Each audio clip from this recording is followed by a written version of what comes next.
Test 70G, reading passage number 1, problem number 1. In problem number 1, we're going to go ahead and take a look at the passage here. It says the passage can be best described as primarily, and then looking at the answer choices here. First of all, remember each paragraph in the passage that we just did is going to have a concept, and they're going to have to develop the concept all the way through the paragraph.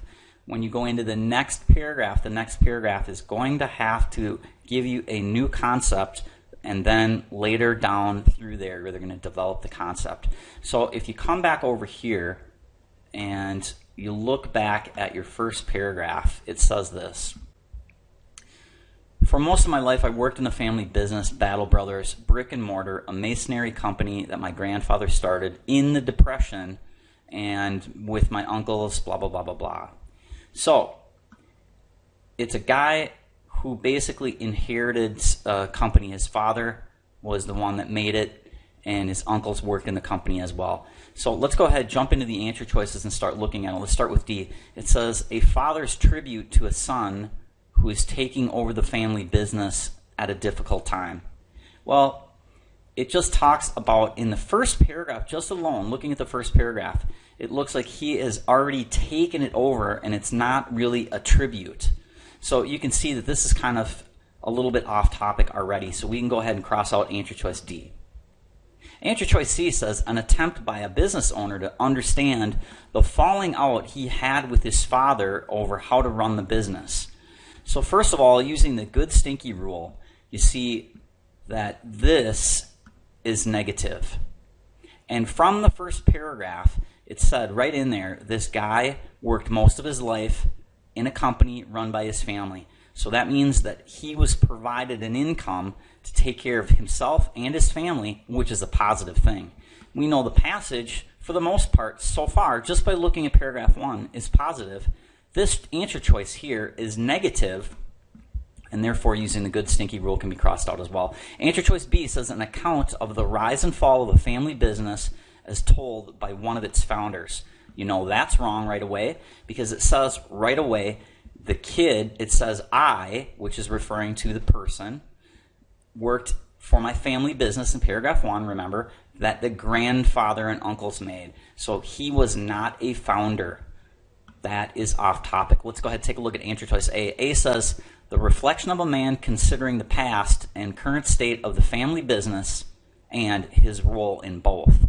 That is the correct answer for number 1. Let's jump back in there, and remember, when you take a look at these passages here, just by looking at the first few words in the topic sentence, you should be able to get the gist of this. For most of my life, I worked in the family business, Battle Brothers, brick and mortar. The family name originated. Battle 2 is a nice name. You see how this is all about the family business, naming the business. It sounds kind of positive. Plus, plus, plus. You see that 2 of the 3 answer choices right away can be crossed out because they are negative. We're left with 2 choices. Once again, problem number 1 is answer choice A.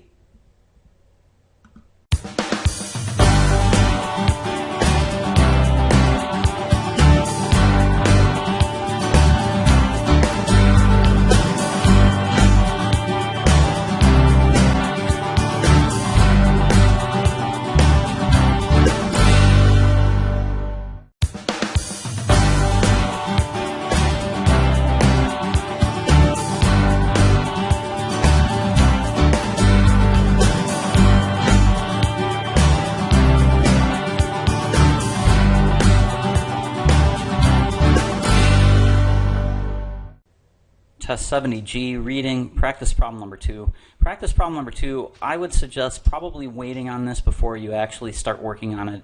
Instead of doing it number 2, wait towards the end where you're a little bit more familiar with the passage. Here's what I did.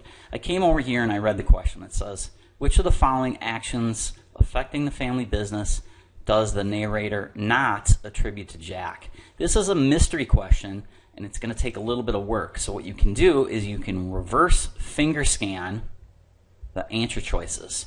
So first of all, go in there, find the word clients, finger scan for it, and see if Jack is associated with that.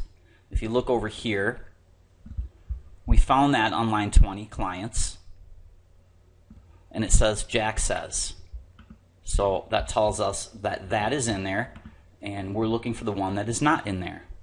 If you look at answer choice G, G says standby telephone operators. Finger scan for telephone operators. You see that that's associated with Jack as well, and continue on down the line until you see which one of the answer choices is not. Whenever you see the word not, least, or except, remember, always go ahead and circle that because you're looking for the answer choice that will not work. That means 3 of the 4 answer choices are true statements. You're looking for the one that is not correct. Based on the genius mapping that we did, remember each paragraph has a concept that we have to develop on through. It says changing the family name from Badaliaga to Battle. It's a little, I can't even say that. I think that was probably a very good idea to change the name because Battle's a lot easier to pronounce. So what you could do is finger scan for changing the name and find it and see that Jack is not associated with that. I found that on line 25. Once again, with this particular problem, the correct answer is H. I would suggest waiting until you've answered some questions before attacking this because you're going to have to run around the passage and look at all of the answer choices and find all the answer choices in the passage.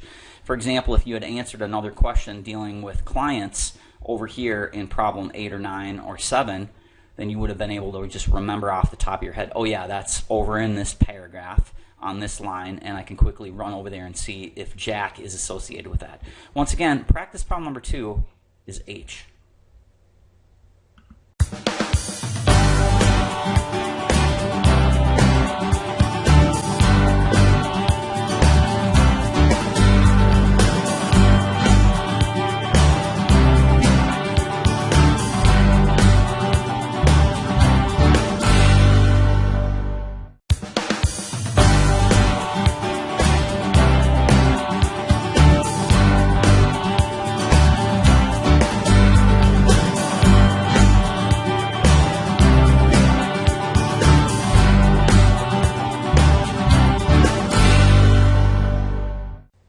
Test 70G, reading, practice problem number 3.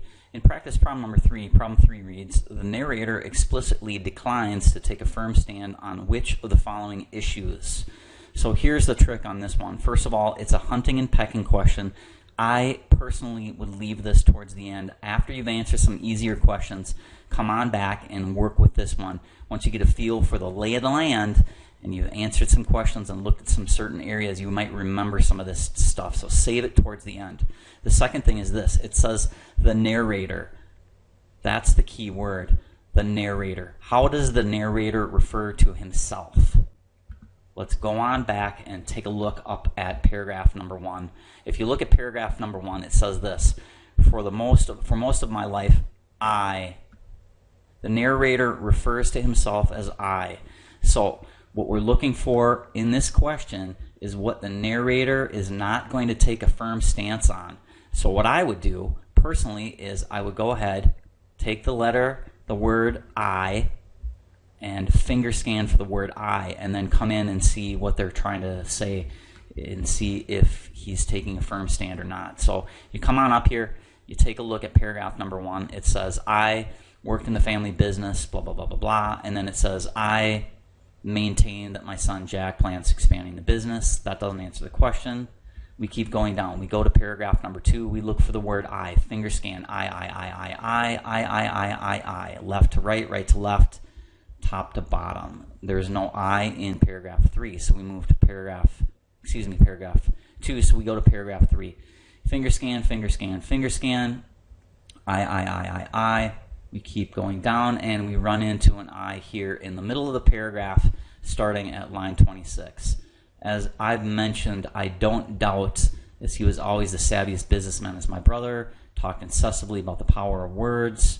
It's not just marketing, blah, blah, blah. That doesn't answer the question. We keep finger scanning down until we see the next word, I.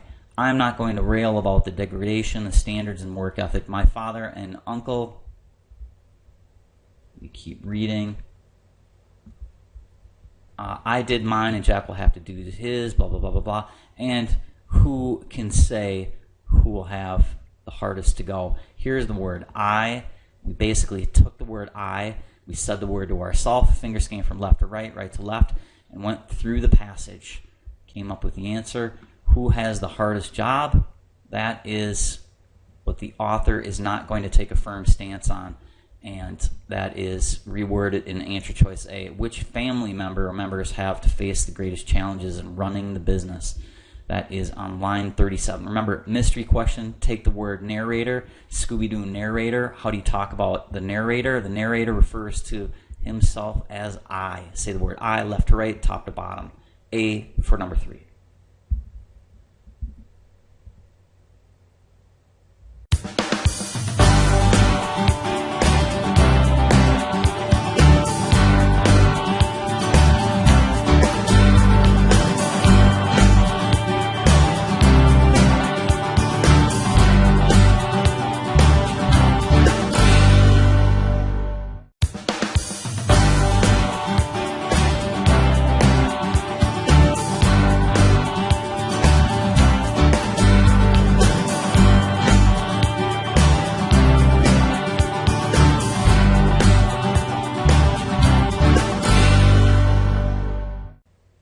Test 70G, reading, practice problem number 4. Practice problem number 4 says, according to the passage, what is the narrator's father's attitude towards words? This is a mystery question, kids. Mystery questions, we're going to pick a key word, which is the word words. We're going to finger scan for the word words from the top of the passage to the bottom of the passage, from the left of the passage to the right, and right to left. Left to right, right to left, top to bottom, and as you say the word words to yourself, if you go ahead and go back up to the beginning of the passage, let's go ahead and do some finger scanning and find the word words. Once you find the correct area, technically the answer should fall in your lap. We start here at the top. Words, words, words, words, words, words, words, words. Keep finger scanning on down, and you find the word words here on line 29. Right here. Read the surrounding area. It says, I mentioned, I no doubt that I always had the savviest businessman as my brother and talked incessantly through my youth about the awesome power of words. Who did that? My father.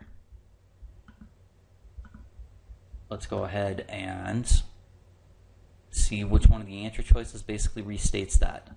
Awesome power from the passage and awesome power here in answer choice H. Awesome power is positive using the good stinky rule, so anything other than something positive can be crossed out right away. If you look at answer choice F, F says people who talk the most say the least. It sounds negative. That can be crossed out because it violates the good stinky rule. We're looking for an answer choice that is positive because the father says the words are awesome.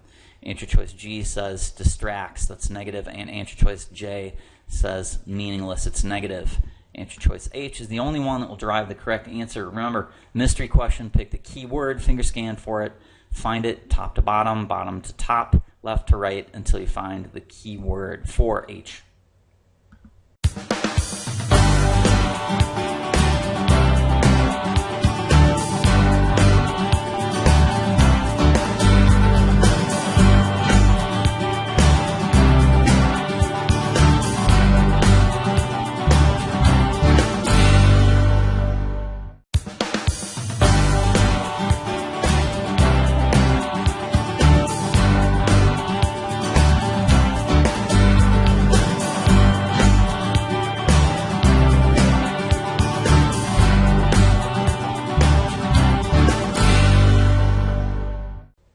Test 70G, reading, practice problem number 5.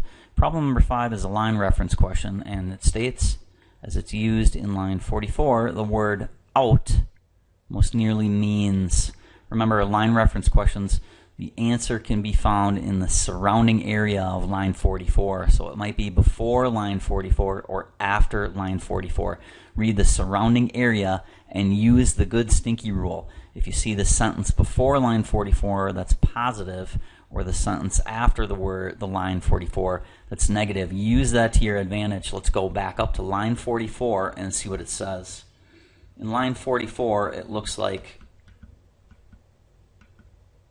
it's at the top of the second column, and it says this right here. it says in the sentence before on line 42, it says good for him. It sounds positive. In the last 4 years, he has seemed to practically be printing money. When you're printing money, it looks like you have a lot of it because you can make as much as you want. With all of the trucks out every day and needing to hire extra help. So that sounds very positive. That means our answer choice has to be positive, and the wrong answer choice, using the good stinky rule, can be crossed off. The answer that will be negative. Answer choice A says broken, that's negative. Go ahead and cross that off. If you look at answer choice B, B says outdated. Something that's outdated is no longer of value. Grandma's TV, it's outdated. Nobody wants it anymore. A and B, both negative, can be crossed out. C says on the job, and D says out of fuel. Out of fuel is negative. That can be crossed out. On the job, when your trucks are on the job, they are working.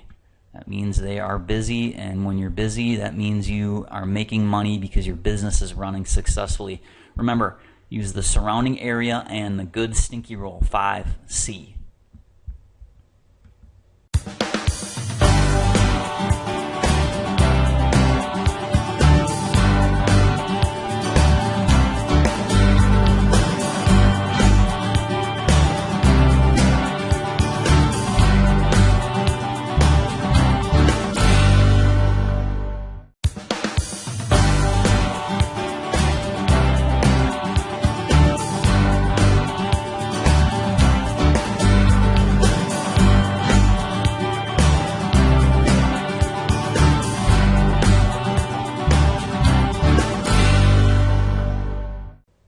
Test 70G reading practice problem number 6. Number 6 states, what or who are the twin angels referred to in the passage? This is a mystery question. Mystery questions, you can use finger scanning. Finger scanning means take the key word, which is twin angel, say it to yourself, start at the top, left, and say the word twin across, go down a line, go backwards, forward, backwards, top to bottom. As you say the words to yourself, you can either choose twin or you can choose angels. Twin, twin, twin, twin, twin, twin, twin, twin, twin, twin, until you come across the area that talks about twin angels. Then read the surrounding area and answer the question. If you take a look over here, we're going to go back up into the passage and finger scan. Notice that we find on line 55 twin angels right here. Read from the beginning of the sentence. It says, at least my father and uncles had the twin angels of innocence and ignorance. So one of the twin angels is innocence, and the other twin angel is ignorance, to guide them through the hard times.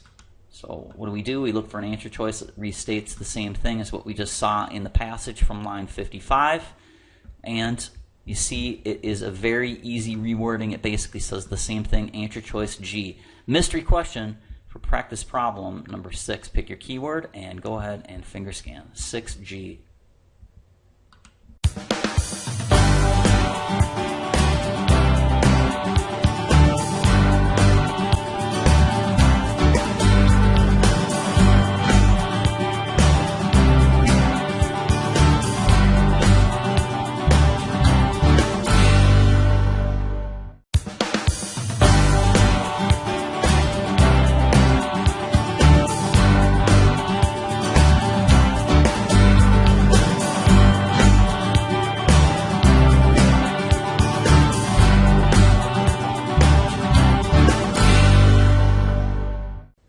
Test 70G reading practice problem number 7. Number 7 says, what does the narrator state is his girlfriend's view of his role in the family business? This is a mystery question. Mystery questions, we're going to pick a keyword, finger scan for it, say the word to yourself as you take your finger and drag it from the left to the right, from the top to the bottom, saying each time you pass one of the lines, the keyword. In this particular problem, the keyword I've selected is girlfriend. We go back up into the passage and we start at the top and say girlfriend, girlfriend, girlfriend, just like this. Girlfriend, girlfriend, girlfriend, girlfriend, girlfriend, girlfriend. As soon as you do that, you come across the correct area here in the second column on line 59. It says, my girlfriend Rita often pointed out that I had the least inevitable position given as I really had no choice in the matter. Read the surrounding area and look for an easy Scooby-Doo or an easy rewording that says the same thing. Answer choice D is the correct answer. Here it says had the least inevitable position that he was expected to keep the business a little more interested in. Answer choice D says the same thing. It's an easy Scooby-Doo. It's a positive answer choice here. So that means we can cross out answer choices that are overly critical. If you take a look at some of the other answer choices here, let's go ahead and take a look at A. It says his contributions, though overshadowed by those of his predecessors, are still critical in the company's success. Overshadowed, that feels a little on the negative side. Answer choice B says he was lucky to inherit the business. The surrounding area on line 59 doesn't say anything about luck, so that's off the topic. And answer choice C says, more than anyone, he deserved credit for ensuring that the company did not fall apart during hard times. If you look at line 59, it doesn't even mention anything about hard times, so that is off the topic. The correct answer for practice problem number 7, therefore, will be answer choice D. Remember, mystery questions, the answer, once you find the correct area, the answer should technically fall in your lap. It's an easy rewording. Pick the keyword, girlfriend, say to yourself, finger scan, find it, and then reword it into the answer. 7 is D.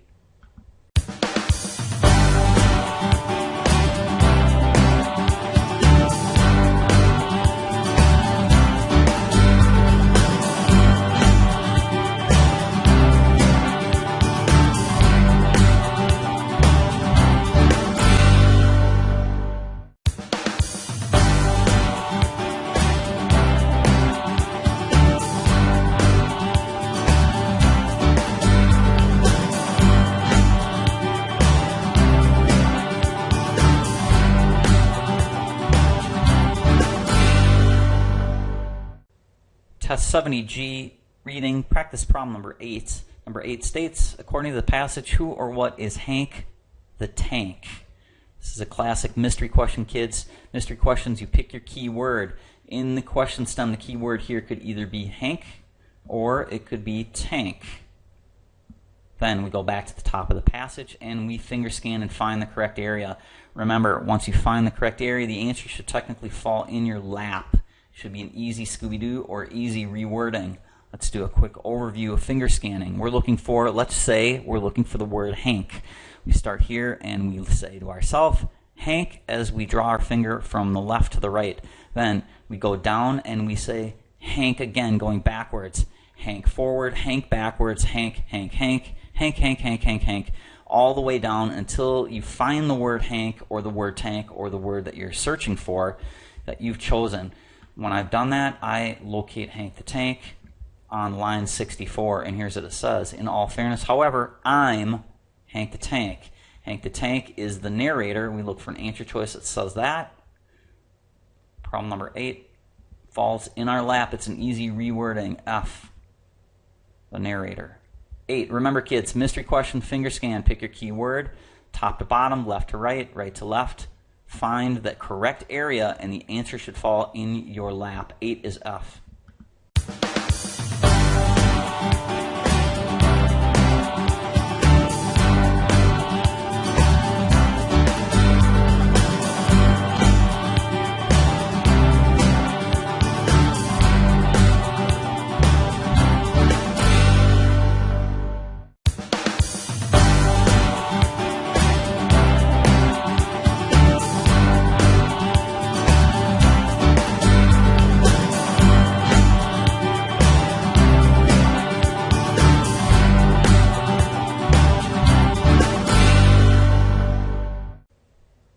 Test 70G, reading, practice problem number 9. Number 9 states, according to the passage, there was something snide about the narrator's daughter's suggestion. First things first, this is a classic mystery question, kids. Mystery questions, what we're going to do is we're going to go ahead and select a keyword for us to finger scan for. Words that we could scan for right away, it pops off the page for me, is daughter and the word snide. Also, suggestion we might be able to work with also.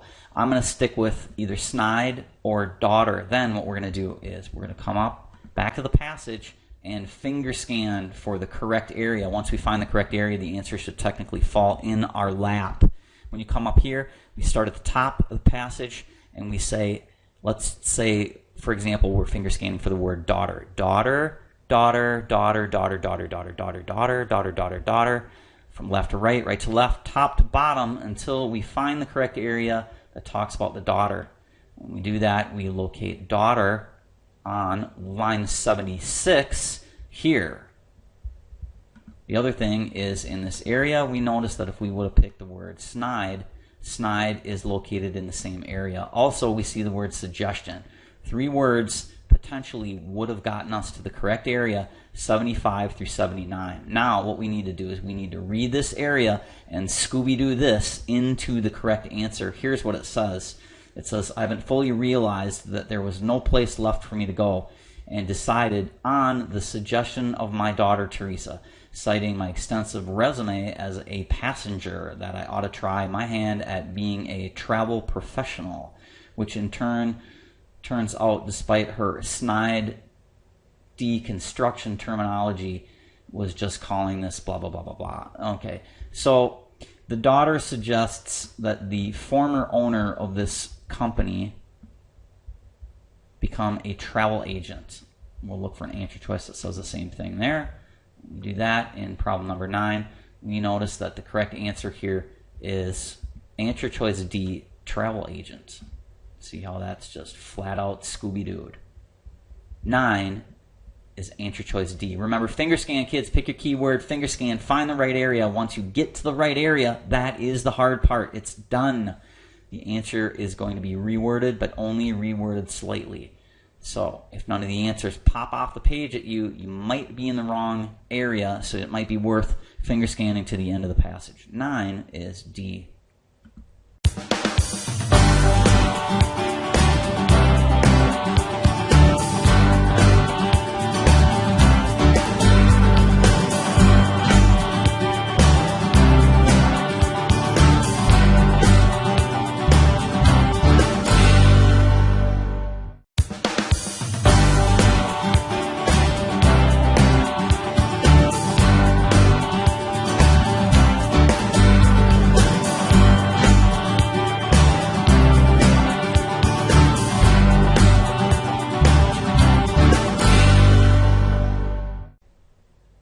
Test 70G, reading, practice problem number 10. Practice problem number 10 is a classic line reference problem. Here's what it says. It says, as it's used in line 81, the phrase speak to most nearly means. They're asking you to translate this area here into another meaning, one of these answer choices here. The key and the trick is to read the line above 81 and the line below 81, and get a flavor for the whole area. Once you understand kind of the context, we're going to use the good stinky rule. The good stinky rule says this: the surrounding area above and below is going to be either positive, plus, or stinky, which is going to be negative. Plus, minus, or in some cases it might be neutral. When you find out the flavor, positive, negative, or neutral, in the area, then one of the answer choices must emulate that. It must match. So let's go ahead and take a look at line 81. We'll read above, we'll read below, and we'll use the good stinky rule on the surrounding area. Let's jump on up to line 81 and start reading. In line 81 says this: speak to is right here. We read the line above. For long before I donned on my travel agent's blazer, I could speak to most every notable site. To me, that sounds pretty positive. Put a plus next to it. Let's keep reading. Every notable town. Positive again. We know that speak to this area now has to be an answer choice that says something positive.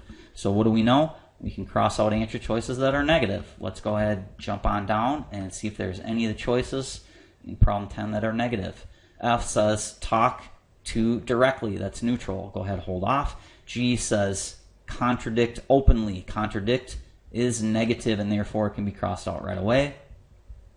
Negative. G is out. And H says scold. Scold is negative, that is out. And J says discuss knowledgeably. Discuss knowledgeably or talk directly to. We've got it down to the correct two answers. So let's jump on back up there, read it one more time, and see which one is closer. Long before I donned on my travel agent's blazer, I could speak to every notable site in every notable town. I knew the better ranks of the inns and the hotels than cruise operators did. This person has a lot of knowledge. Maybe he's spent a lot of time traveling, so that would make him a good travel agent. The answer, therefore, discuss knowledgeably. J is the correct answer for number 10. Remember to read the surrounding area and use the good stinky rule. 10J.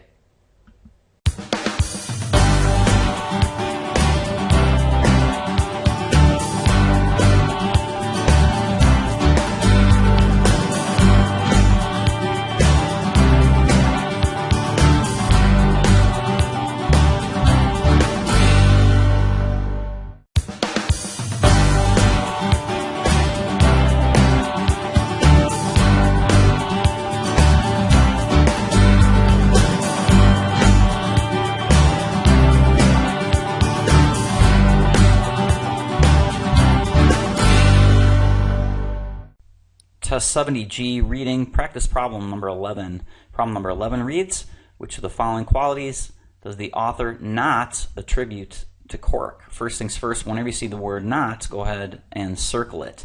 Not, least, or except, make sure you circle that. What that means is 3 of the 4 answers will be correct and found true statements in the passage. We are looking for the one that does not fall into that line. We're looking for the one that is not attributed, in this particular case, to Cork. I personally would wait until you have a little bit better background by answering some questions, mystery or line reference questions. Once you go and answer some other questions, you get a feel for the landscape. You get a feel for how the passage is laid out. Right away, if you don't do that, what you could do is you could say to yourself, which of the following qualities? What paragraph talks about the qualities of bark, or in this case, cork bark? You come on back up to the top here, you look at your paragraph topic sentence. It says, bark makes up 6 to 22% of the bulk of trees. That doesn't really talk about the qualities. Then you go into the next paragraph. It says, cork is virtually without parallel among trees. Now they're comparing it to other trees. Still, not really too detailed. We need to go further down the line. We go into the next paragraph. It says, standardized procedure for harvesting cork. We're funneling down. It's still not quite yet to the area we're looking for, which is qualities. We go to the next paragraph. It says the uniqueness of cork lies in the great ease with which the outer bark is separated from the inner bark. This is talking about the process of taking the cork or the bark off of the tree. We're getting more and more narrow as we go down the funnel, but we're still not yet to the qualities. Just by reading the topic sentences, we can tell where this detail is going to be found. We go to the next paragraph, and the next paragraph says this: although cork is a dead bark, it should be considered a noble material. It sounds like a quality, since its intrinsic properties are numerous and irreplaceable by a single synthetic material of the same cost. Qualities. Here we go, right here on line 53. Tells us the qualities. Now we go ahead, simply read and see which one is the correct answer. The other way that you could have answered practice problem number 11 is this. Consider this a mystery question and said, okay, what word could we select? The verb, qualities, finger scan for qualities. We found qualities on line 53. Then we simply read and cross out answer choices. We go ahead, take a look at the top of the column here, and continue on reading down the line and see which one is not in there. We come in here, we found good elasticity, capability to absorb, coefficient, swelling, low conduction, chemical, good resistance to absorption, impermeability. We look at our answer choices here. Which one does the author not attribute to cork? Very good absorption of water. And it says very good resistance to absorb water. You see the word resistance means it does not absorb water. So 2 ways to do it. Look at your topic sentences, read, and figure out where that paragraph, where the detail is going to be in what paragraph, because the details here that they're asking you about are in one paragraph. So you basically have to figure out which topic sentences is going to be the best one to find those details. The other way you could do this, simply pick a keyword, qualities, and finger scan for it. Correct answer, therefore, for 11 will be answer choice D.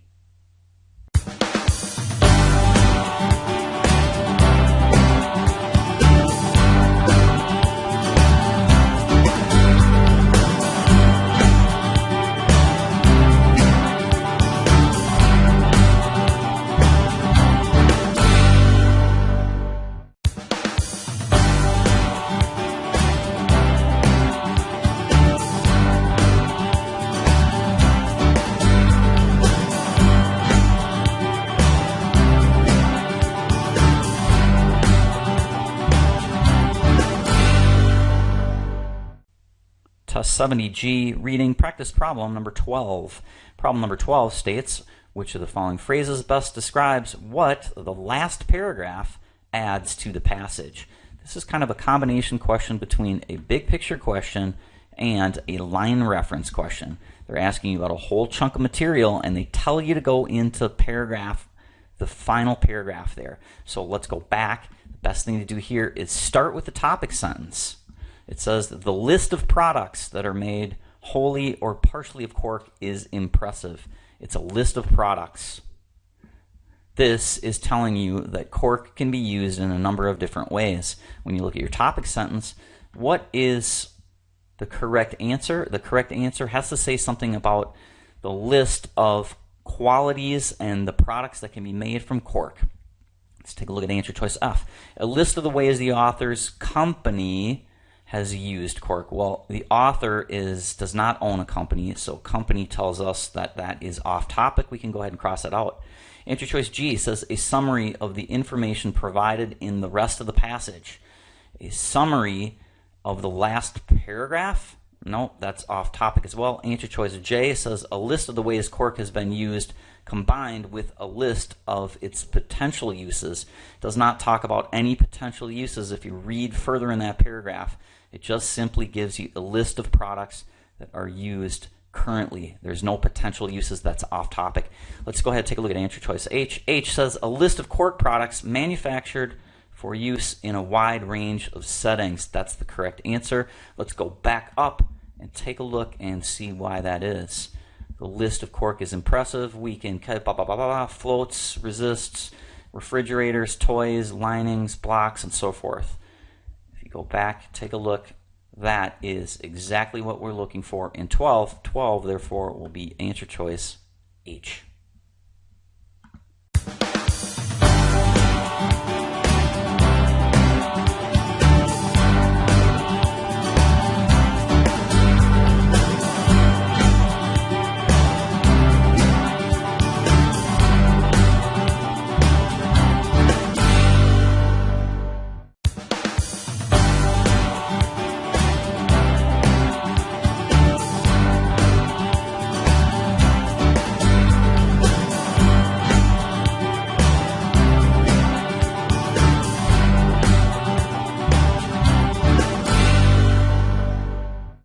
Test 70G, reading practice problem number 13. Practice problem number 13 says, in the first paragraph, bark is described as being part of the tree that is distinct from the trees. Let's go back into the first paragraph and look at the topic sentence. We'll start there and read further. It says bark makes up 6 to 22% as much of the bulk of tree trunks as the wood. So it says bark makes up 22% of the full tree as part of the wood. So you know that bark is different from wood, which is the base. Then you come down here, it says many lumber yards, bark often has been discarded as waste. In a lumber yard, what do you keep in the lumber yard? You keep wood. Wood is distinctly different from the bark. When you come over here, basically look for an answer that says the same thing as what we're looking for here. The thing that is different, bark is different than the wood, not the trunk, because the trunk has wood and bark.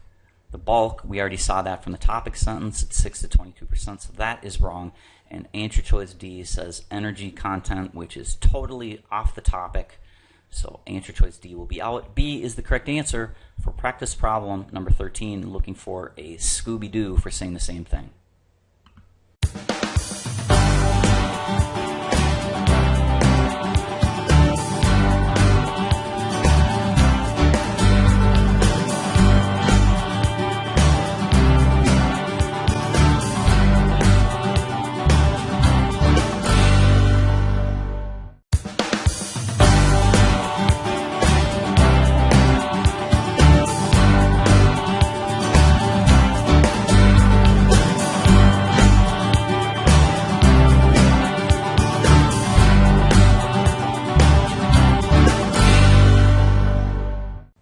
Test 70G, reading practice problem number 15. Number 15 states, which of the following statements about cork production in Portugal is supported by the passage? This is a classic mystery question. Mystery question, you go ahead and pick the keyword. The keyword here I selected that stands out is Portugal.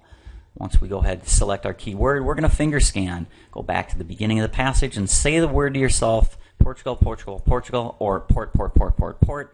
Starting at the top of the passage, starting at the left, going across the line, left to right, right to left, and so forth, just like this. I selected the word Portugal. I'll shorten it up so it's easier to say. Port, port, port, port, port, port. Port, port, port, port, port, left to right, right to left, top to bottom. You're going forward and you are going backwards as you're silently saying the word port to yourself.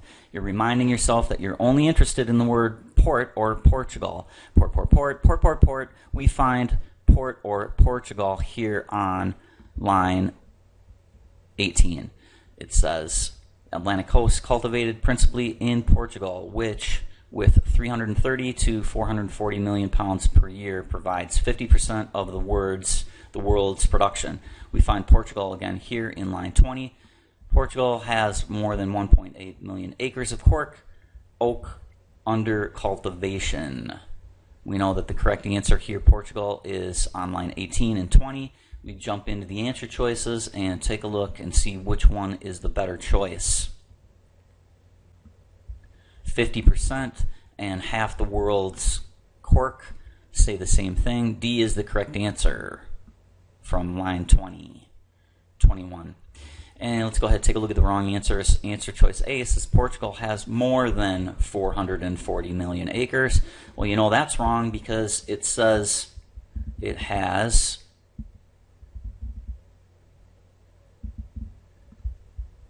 330 to 440, and this answer choice here says more than 440. So you see that this is incorrect based upon what you see in the passage. We can therefore go ahead and cross out answer choice A because it says more than. Let's take a look at B. B says Portugal produces as much cork as Algeria, but not as much as Morocco. If you look at line 21, that is taking the same words from the paragraph and twisting them around. Here it says Portugal produces 1.8 million acres of cork. Next comes Spain, Algeria, and Morocco, France, Italy, and Tunisia. So you see that that is incorrect here. Portugal produces half of the world's production of cork, and then after that, these next countries. So you can see that that is incorrect. Let's go ahead and take a look at the next answer choice here. The next answer choice is answer choice C. Portugal is the biggest consumer of cork. That is off topic. That basically says something that is not in the passage. Portugal is the largest producer of cork, not consumer, so that's off topic. Once again, 15, the correct answer is D. Kids, mystery question, pick your keyword, finger scan, shorten the word up. Left to right, right to left, top to bottom, forward, backwards, find the word, and then reword the area you found the word in into the correct answer. Sometimes they'll put the word in there in several different locations. So find, finger scan, read, try and answer the choice If nothing falls in your lap, keep finger scanning until you find another area that has the same word. That's called sub-finger scanning. Once again, 15 is answer choice D.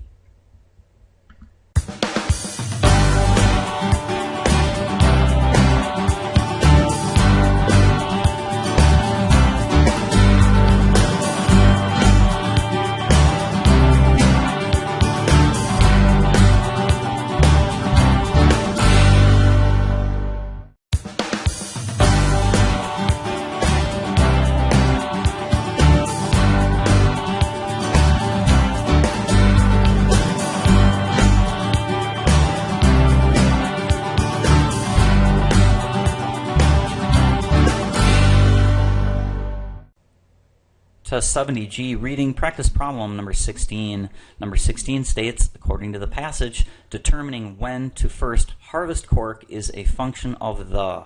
Classic mystery question here. Mystery questions, we first need to select a keyword for us to finger scan for. When you come in here, we find a word that stands out right away, and that word that we should pick is harvest. Harvesting the cork. The big picture for the whole passage is cork. We want to find the right paragraph that talks about harvesting the cork. Mystery question, pick the key word, harvest, finger scan. Let's go back to the top of the passage and finger scan. When you come up to the beginning of the passage, finger scanning means starting at paragraph number 1. We start at the left. We take our finger and say the word harvest or har and go from left to right. Then when we get to the end of the line, we go down and then we go backwards, saying the word again, har or harvest. Harvest, harvest, harvest, har, har, har, har, har, har, har, har, har, har. Until you locate the correct area of finger scanning. You keep going, keep going, keep going. When you do that, you see that we find harvest or harvesting on line 23. Then we simply read the surrounding area and see which one of the answers is reworded. Remember, you're looking for an easy Scooby-Doo or easy rewording. The hard part in the mystery question is locating the correct area. Here it says, standardized procedure is used for harvesting cork. When the cork reaches the age of 20 to 25 years and its trunk measures 12 inches in diameter, then we go ahead and debark it. Let's jump on down, find an answer that says the same thing as what we found in line 23 to 25. The age of the tree and the diameter. It says it's got to be 20 to 25 years old, and it has to be a specific diameter. F is the correct answer based upon what we find in line 23 to 25. G says the height of the tree and the thickness of the bark. That is off topic. Never says anything in line 23 to 25 about that. G is out. H says the time of year and the health of the tree. If you look in that paragraph, it doesn't say anything about that. That can be crossed out, off topic. And J says marketplace. That is off the topic as well. Mystery question, pick your key word, finger scan, find it, and then reword it into the correct answer. Once again, 16, F.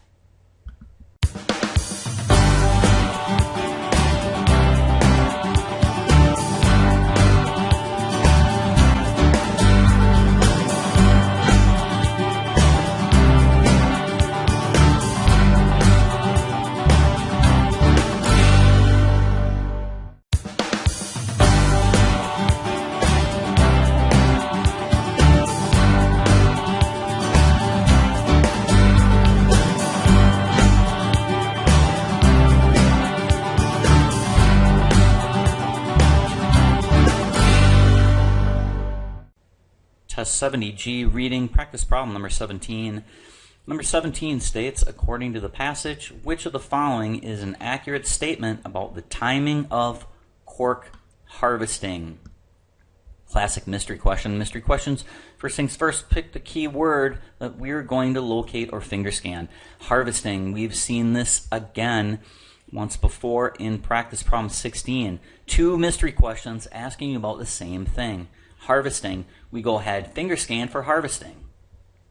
Go back to the top of the passage, paragraph number 1, and start at the left. Take your finger, drag your finger across the first line and say the word harvesting.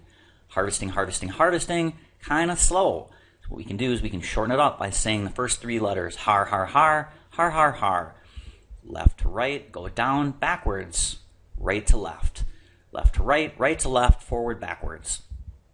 Each time you drag your finger across the line, go ahead and say the word har, har, har, har, har, har, har, har, har, har. Once you do that, you go ahead and locate the correct area. Harvesting is located on line 23. We've located the correct area. Now you simply read and find the answer that says the same thing. It's going to be a fairly easy choice because once you find the correct area, the answer should technically fall in your lap because we're looking for an easy Scooby-Doo. The hard part of mystery questions is locating the correct area. We go ahead and read. It says standardized procedure used for harvesting cork. When cork reaches an age of 20 to 25 years, its trunk measures 12 inches in diameter, it can be debarked or stripped for the first time. Virgin cork, blah, blah, blah, blah, blah, 8 to 10 years. Thickness of 1.5 to 2 inches. We go ahead and jump down to the question again. Which one is the correct answer? After first harvesting, a healthy tree can be harvested every year. No, it says every 8 to 10 years, so you know that's wrong. B says the initial time between any given tree is approximately 8 to 10 years. B is the correct answer from what we see in the passage. Let's go ahead and take a look at the other answers. C says a tree should be harvested no more than 6 times in its life. That doesn't say anything about that. If you read the correct area, that's off topic. And D says harvesting intervals vary from country to country. That, once again, is off topic as well. B is the correct answer using the finger scanning technique. Remember, pick your key word, go ahead, finger scan, top to bottom, left to right, find the correct area, and reword it into the answer. Once again, 17B.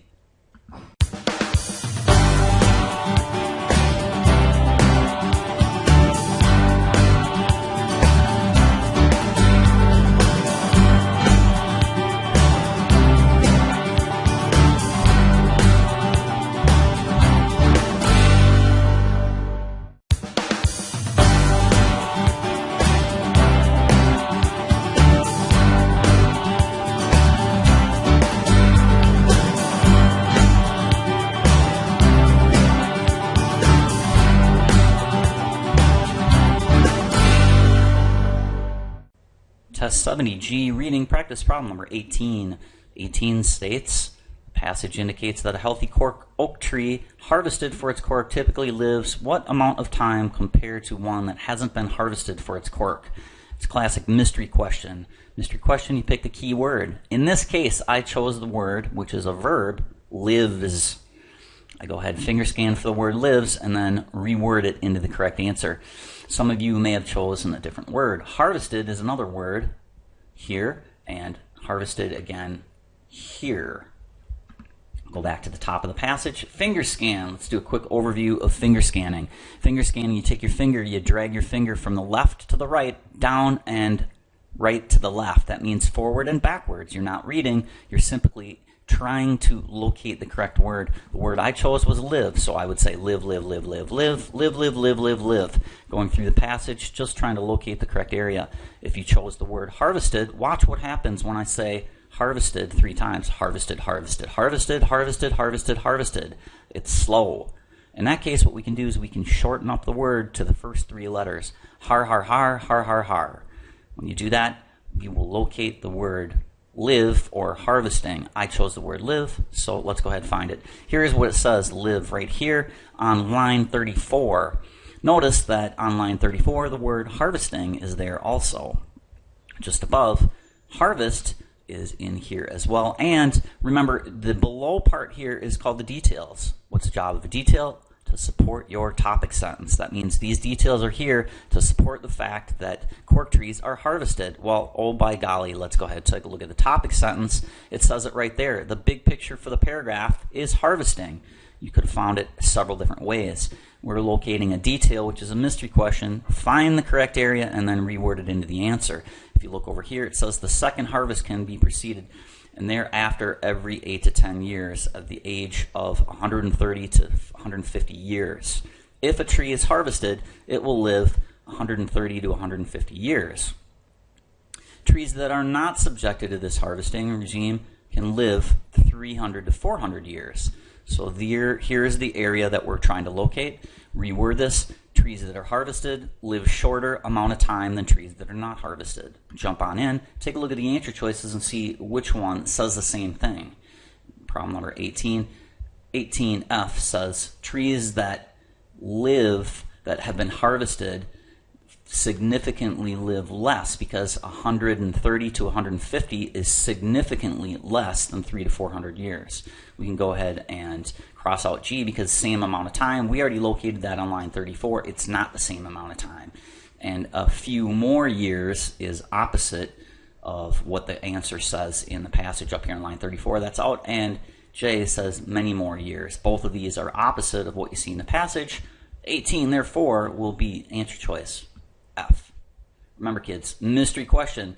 Pick your keyword, finger scan, find it, and then reword it into the answer.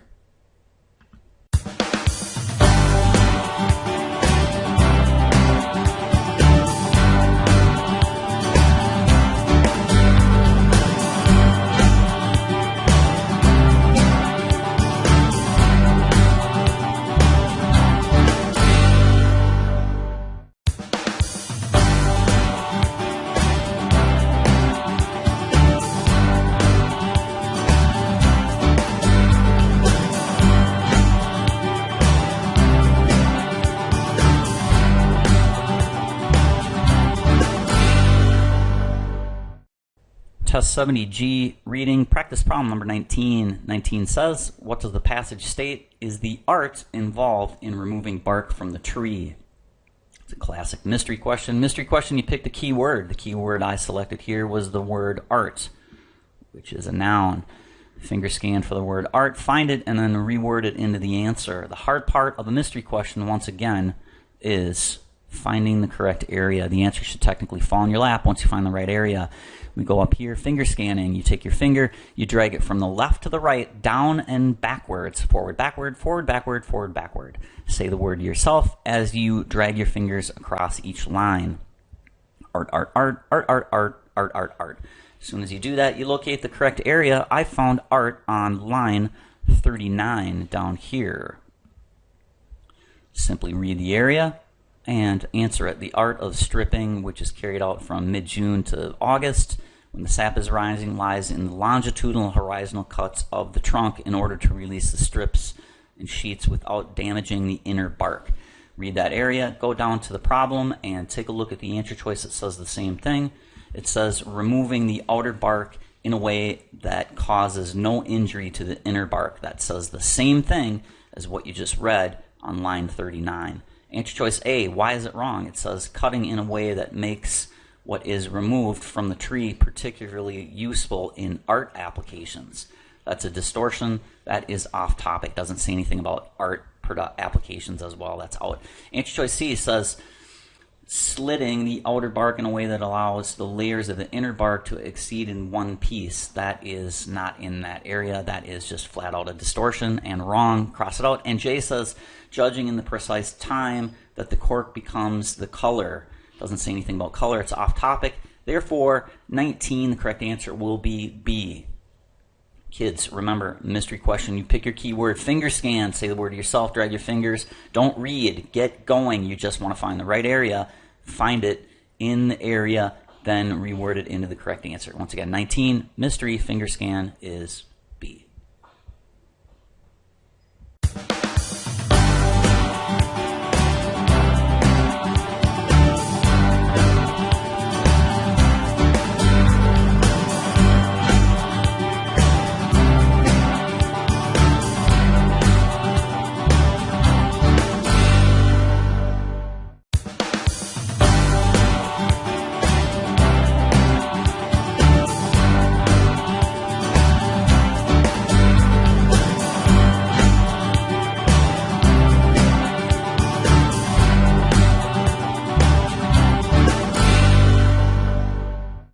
Test 70G reading practice problem number 20. 20 says, the passage states that the largest volume of cork consumed by industry goes into the manufacture of.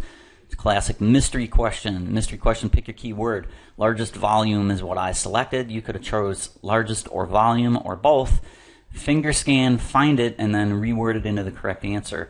Let's go back to the top of the passage and start finger scanning.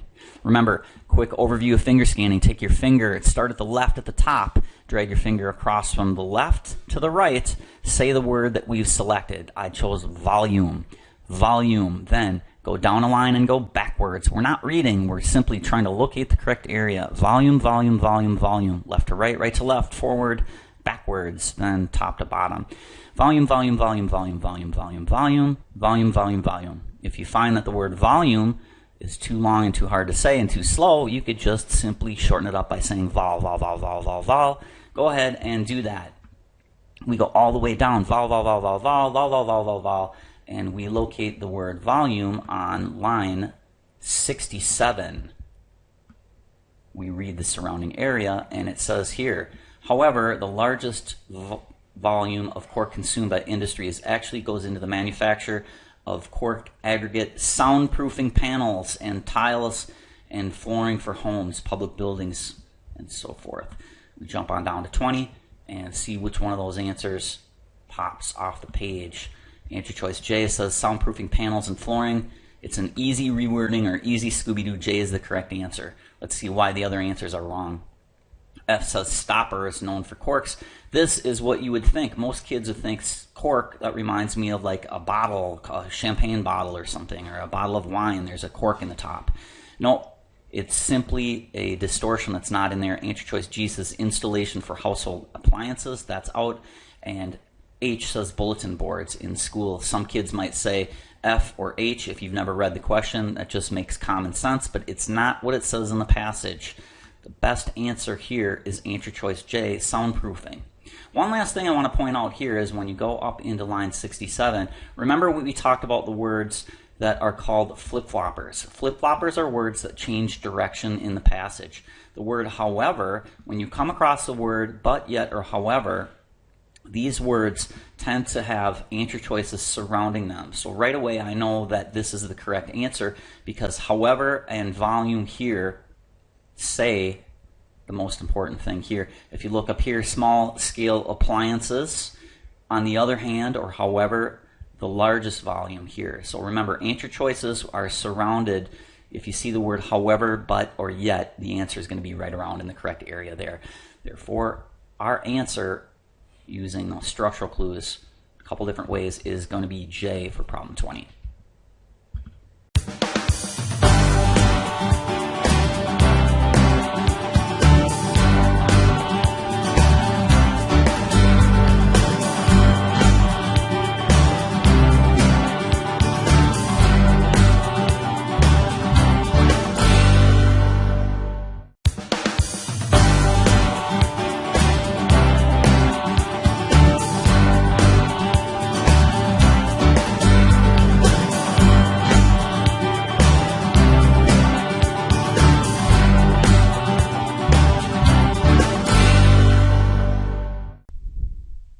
Test 70G, reading passage number 3, question number 21. Question number 21 states, the main idea of the passage is that, this is a big picture question, of course we're going to use the genius mapping technique. Genius mapping, once you've genius mapped in the beginning before you answer the questions, you come back up here, circle the main subject in each paragraph, connect the dots. The creator of the earliest technology, the image, is this guy named Daguerreotype, and he named it after himself, Daguerreotype. Then you come over here and you take a look at the next paragraph. It talks about the daguerreotype, which is a camera. Then you come down here to the next paragraph. It talks about this guy talking about a photo. And what does a camera do? It takes photos. Then this lady here talks about photography. Photography is what you produce when you take a photo, which is taken by a camera. And you come over here, you go to the next paragraph. You connect the dots. You're looking for something about photography and photographs. Sure enough, you see that we're funneling down into photography in general from the camera and the first camera. Then you've got photographs here as well. The big picture, therefore, is photography, photographs, and the transition from the beginning until what you're seeing now. So you come over here, you know the big picture is going to have to do something with photography. Answer choice A says, photographs frequently disappoint viewers. Well, that doesn't sound right, because we look over here and we see some of the things are positive in the answer choices in our paragraph topic sentence using good stinky rule. A is out. B says this, photography is powerful and sometimes controversial in the form of image making. So if you look over here, you put plus minus next to some of the things. This lady says photography is negative. This guy says it's positive. You come over here in this paragraph here. It looks like that lady continues on saying it's negative, but then over here it's positive. Negative and positive, you're looking for an answer choice that says the same thing. Here it says controversial and powerful, positive and negative. That's on track and the correct answer. You see how A is just too negative because there are paragraphs in this passage that are positive. Let's take a look at why C and D are wrong. C talks about the daguerreotype.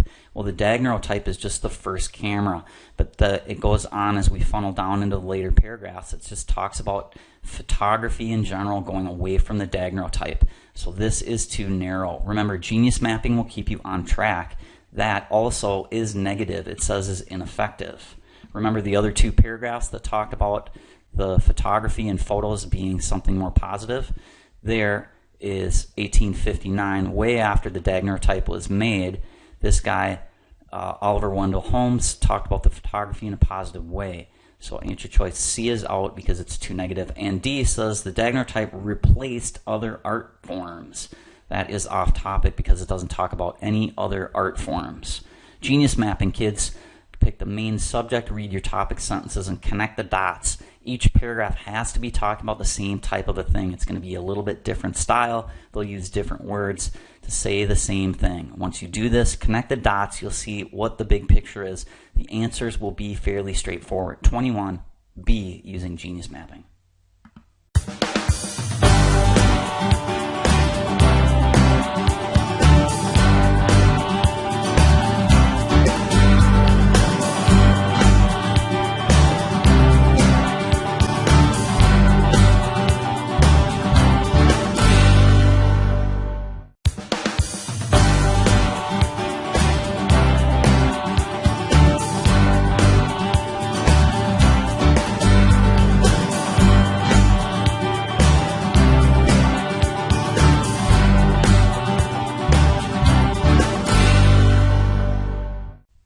Test 70G, reading, practice problem number 22.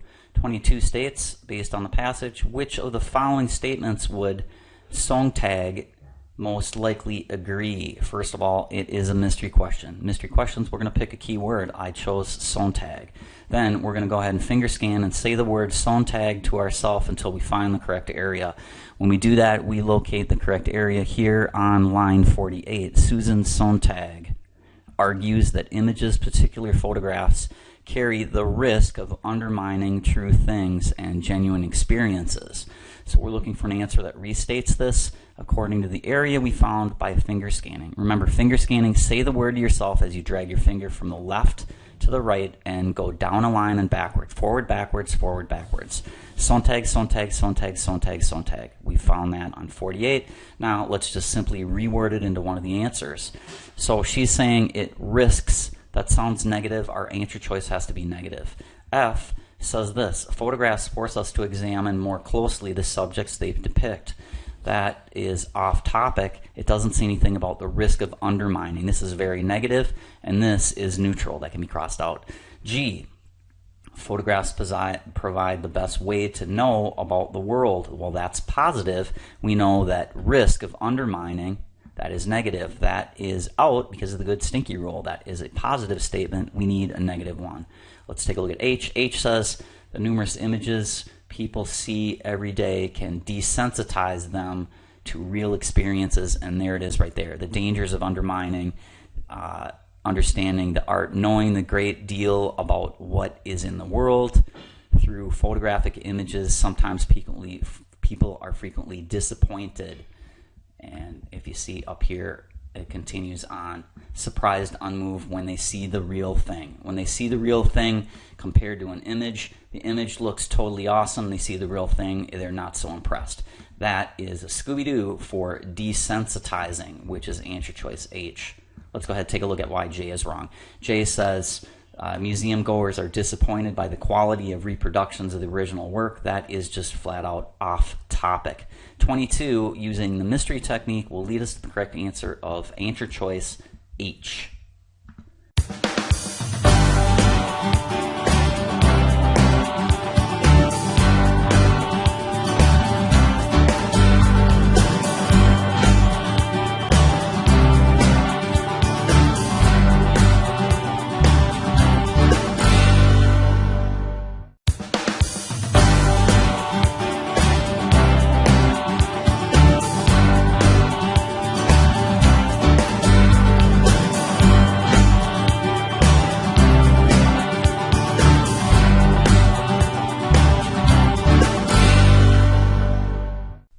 Test 70G, reading practice problem number 23. 23 says, how does the passage's author directly support her claim that the daguerreotype was more than a simple portrait? It's a classic mystery question. Mystery question, you pick the keyword. In this case, we pick daguerreotype. We finger scan. We jump back up to the beginning of the passage, and we finger scan. Finger scanning means you take your finger and you drag your finger from the top line here, all from the left to the right. Then you go down and you go backwards, forward, backwards, forward, backwards. As you say the word to yourself, you're not reading, you're simply trying to locate the correct area. Daguerreotype is hard to say, so we can shorten it up by saying dag, dag, dag, dag, dag, dag, dag, dag, dag. Dag, but not daguerreotype. Okay, we keep going. We find daguerreotype here. It's on line 13. It's in the topic sentence. Despite its technological crudeness and often spectacular images, the daguerreotype was an eerie, effective way of capturing glimpses of personalities. So, even though it's crude, it's a great way to capture images of people. How are we going to support that? We look down here in the next line. It says, well-known Americans in the 19th century. Those are details that will support. This is a great way of capturing people's personalities. Pictures. Jump down into 23 and take a look at the answers. Answer choice C says exactly what we just read. Remember, once you find the correct area, the answer shouldn't be that hard to reword. Answer choice C says, by giving examples of well-known Americans whose personalities were captured by the daguerreotype. C is directly on base. Let's go ahead and take a look at why some of the other answers are wrong. A says by portraying the whimsical nature of daguerreotype. That doesn't say anything about the daguerreotype and is in the wrong paragraph, so that's out. B, by describing how Daguerreau's work was built on the technology of someone else. That is just flat out false, and also Daguerreau is from the wrong paragraph. Get that out of there. Let's take a look at why D is wrong. By mentioning famous authors, well, Abraham Lincoln is not an author. He was the president. So that is out. Mystery questions, kids. Pick the keyword, finger scan, find it, and then the answer shouldn't be that hard to reword. C is the correct answer. Now, one thing I want to add in here, if you find the word daguerreotype and the answer doesn't pop off the page, it's hard to reword this. They might have used the word twice in the passage, so continue finger scanning until maybe you find it again in the passage. The answer shouldn't be that hard to reword, so if you're in the wrong area, it's going to be tough to reword. Continue finger scanning until you find maybe the word in another area. Maybe they'll put the word in there 2 or 3 times. That is called sub-finger scanning. 23, once again, using the mystery technique, finger scanning. C is the answer.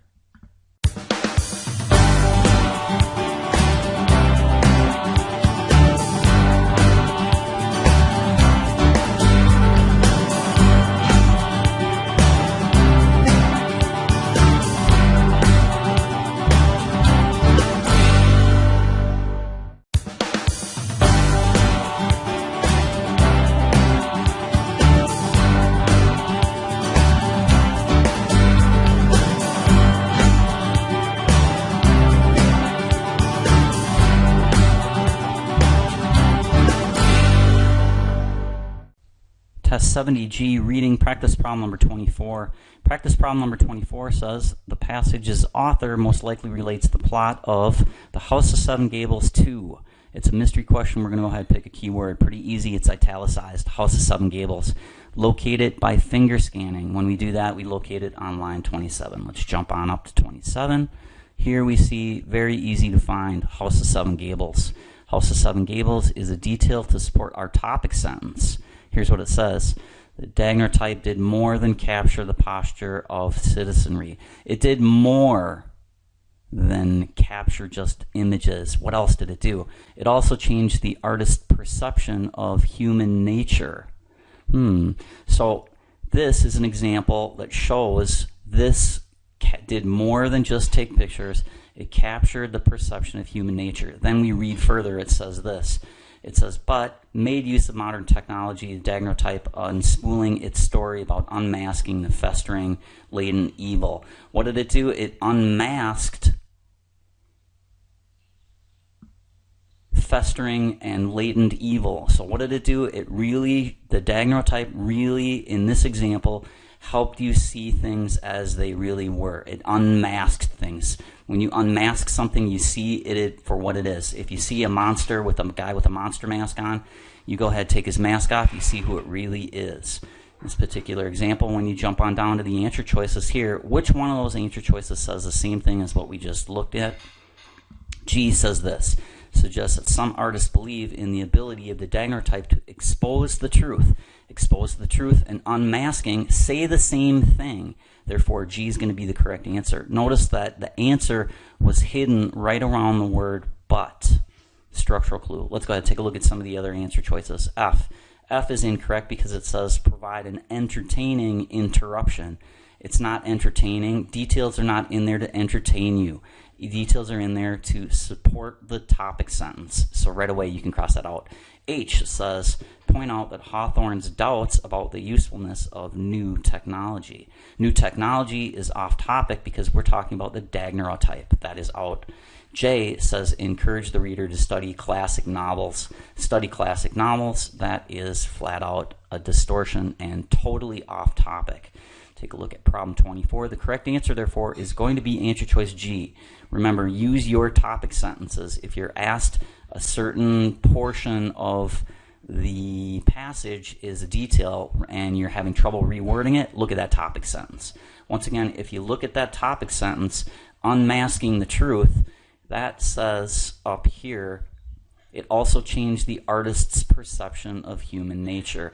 Well, if we think the perception of human nature is this, maybe that's not really what we see. Maybe we can unmask it and see the truth of human nature. You see how this will help us get a little bit of a flavor for the big picture of what they're trying to say here. Details support your topic sentence. I can't say it enough, kids. The correct answer, therefore, in problem 24 is going to be, in problem 25, 24 will be G.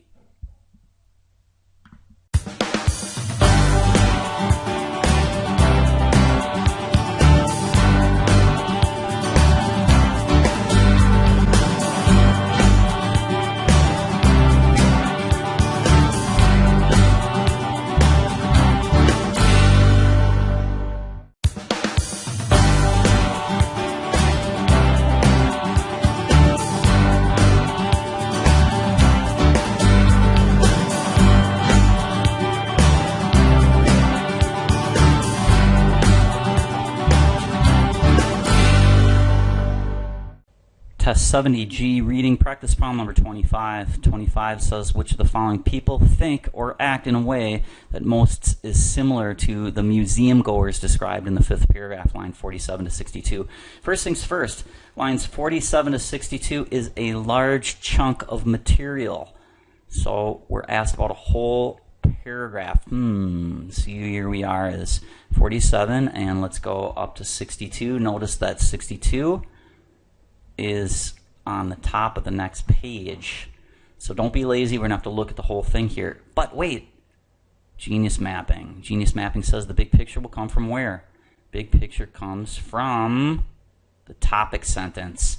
The topic sentence is here. It says, in the elegance of photography, Susan argues that images are particularly carry a risk of undermining the true things and genuine experiences. So here's what it says. She's basically saying this. This lady says that photographs might make you think, oh, wow, this is really awesome, cool, I can't wait to see it, and your expectations are so high. Then when you actually see the real thing, you go, oh, that's it? Geez, I was expecting more. Because the photograph undermines the true thing of the genuine experience. You've seen it before, so you're not so starstruck by it. When you come over here, let's look for an answer choice based off of our topic sentence. In 25, which one says, hey, you might be a little disappointed because the real thing is not as cool as what you expected.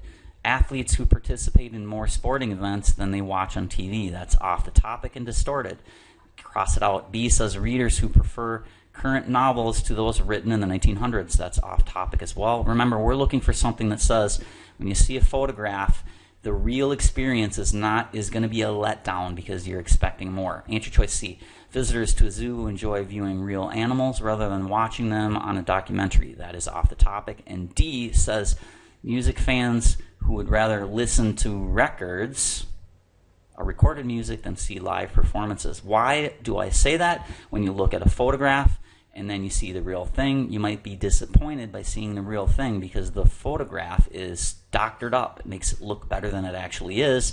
And here, music fans would rather listen to recorded music because they can go ahead and, if there's a mistake, they can start over and make the recording again. Whereas live performances, there might be some small mistakes. Just like a photograph, the real thing is not going to be as good as the photograph. D is the correct answer based off of your topic sentence. Remember, this is called the Kelly Sparkplug rule. Sparkplug says the big picture for that whole paragraph, lines 47 to 62, will come from where?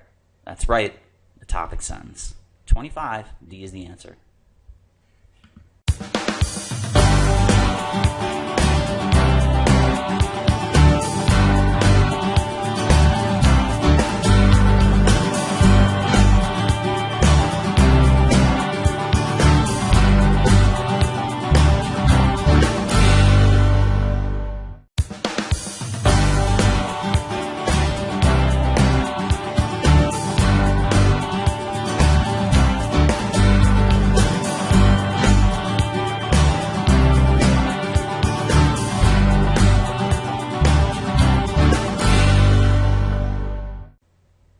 Test 70G, reading practice problem number 26. 26 states, according to the passage of the following, who was the earliest contributor to the technological development of fixed images?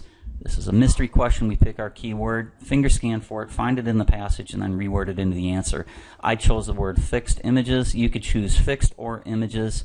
I chose fixed. We'll go back up to the top of the passage. We will finger scan, find the correct area. Let's go back up, do a quick review of how to finger scan. Finger scanning. Take your finger, start at the left, at the top, drag it across to the right. Say the word fixed to yourself, then go down a line and then go backwards. Left to right, right to left, forward to back. We are going to say the word each time we drag our finger across each line. We're not reading. We're simply just trying to locate the correct area. We'll read after we find the right area. Fixed, fixed, fixed, fixed, fixed, fixed, fixed, fixed, fixed, fixed, fixed, fixed. We find it here hidden on the side in the gutter. Fixed and images. Either one will get you to the right area. And here's what it says. It says Joseph Nepeshi, or whatever his name is. Come on down to the answer choices and take a look. And Nepeshi, how easy is that?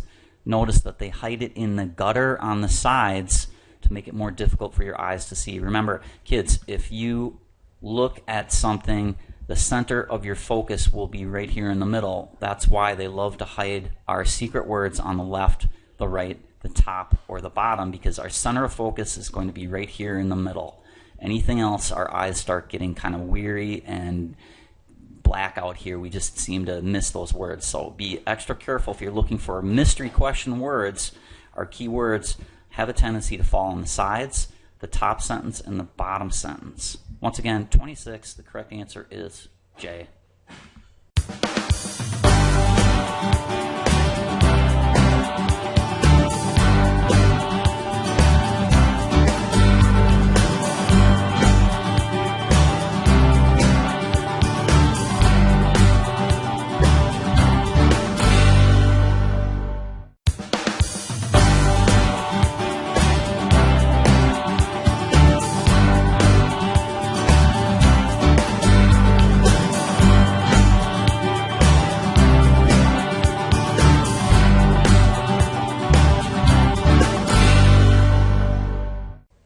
Test 70G, reading practice problem number 27.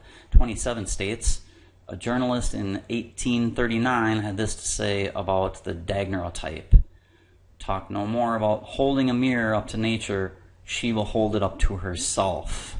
So this sounds like a positive statement here. Based on the passage, would daguerreotype agree or disagree with this statement?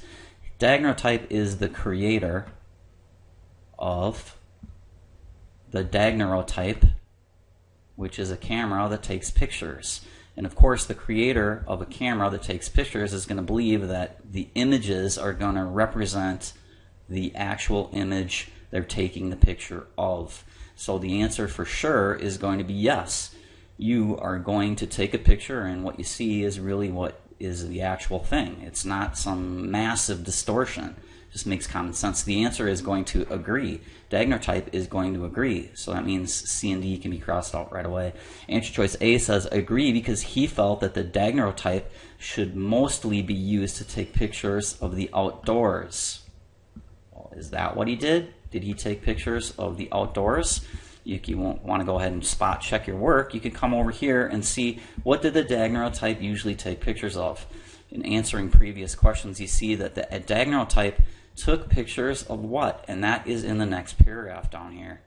The daguerreotype here on line 13 and here on line 15 took pictures of well-known Americans in the 19th century, and some of the people are Abraham Lincoln, Edgar Allan Poe, and so forth.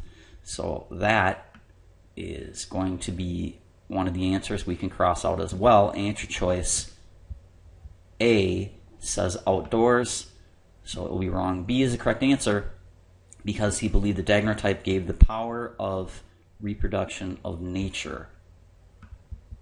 If you want to spot check your work, you can come in here and find what the guy said and see where that falls in here. Daguerreau is here, elaborated this fixed images, called the image he created the daguerreotype. Extravagant claimed the device not merely an instrument to serve draw to nature, right here in line 10. The correct answer, therefore, for practice problem number 27, the only one that will work here is B.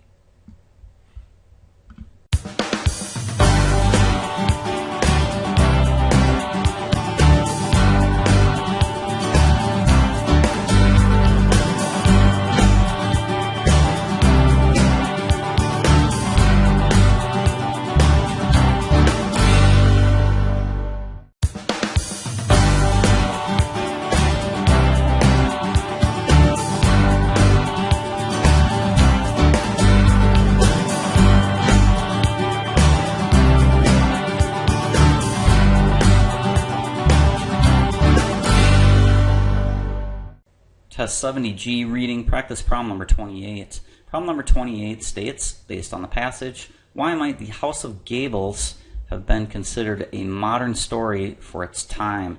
Why would it be considered modern? So first things first, it's a mystery question. We pick a keyword, it's italicized, pretty easy, House of Seven Gables. Notice that in question number 24, they ask you about House of Seven Gables as well. So we've already located this detail. We found it when we finger scanned on line 27. Let's jump on up to 27 and take a look at what's going on here, because I think it's weird to be asked one detail twice. So what makes this detail so special? Well, if you look at the topic sentence here, first of all, we found House of Seven Gables here. And this is a detail to support our topic sentence, which says the daguerreotype did more than just capture citizenry. It did more than just take pictures of people. So what did it do? It changed the perception of human nature. Okay, so how did it do that? Here's the word but. That's a structural clue. Answers tend to fall around the word but, yet, or however. If you see the word but, yet, or however in the passage, circle it, because chances are it has something to do with that, number one. Number two, we found House of Seven Gables here, so we're going to go ahead and read down further. When we do, we see that the word but is repeated again, so we know the answer is going to be right around this area. The other thing I wanted to point out is, notice that there is a bracket here and a bracket here, parentheses. This reminds me of English, the Mr. Chung rule that says anything in parentheses is extra, non-essential information to the passage. So go ahead, so you don't get confused, take your pencil, cross that line out. Now the sentence reads, Nathan Hawthorne's 1851 Gothic romance, House of Seven Gables, has an ancient morale. But ancient morale. So this is an old story. The word but says it's going to do something opposite of ancient. What's the opposite of ancient? Look at what it says. Modern technology. Quite easy when you see the word but here. So House of Seven Gables in this example is an old story, but it's not old because it gives you modern technology in it. You see that? Crafty, double, structural clue, but flip-flopper. Come over here, and the correct answer is going to be H. It made a then new technology the central plot of the theme because it used that technology. People wanted to know about this story because it talked about the photograph. Even though it was an old story, it had the camera inside of it. H is the correct answer on that. Let's go ahead and take a look at some of the other answer choices and see why they're wrong. Answer choice F says it revised an old theme to better suit readers to the era. No, revised an old theme, that's off the topic. Answer choice G, its two main characters had jobs that were just becoming blah, blah, blah, blah, blah. Two main characters, that doesn't have anything to do with it. That's totally off the topic. Get that out of there. And J, its plot changed the way writers thought about the daguerreotype and so created new genre. That is off the topic as well. Remember, use your topic sentences to guide you to the correct answer, plus the word but, yet, or however, whenever you see them in the passage, in the area you're asked to analyze. Make sure that you go ahead and circle those because the answer is going to be right around there. In this case, we see the word but. That leads us flat out to the correct answer. The correct answer, therefore, in this particular problem, number 28, can only be answer choice H.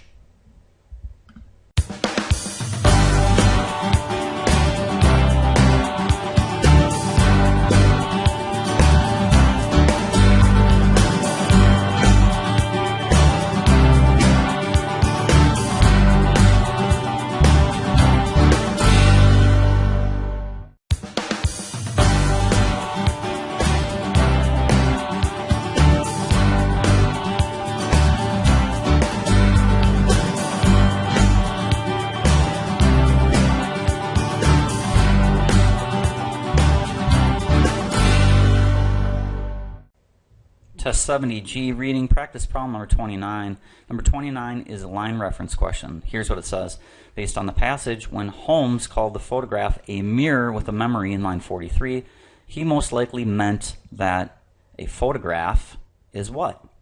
First things first, we're going to go up to line 43, and we notice that in line 43 is a topic sentence.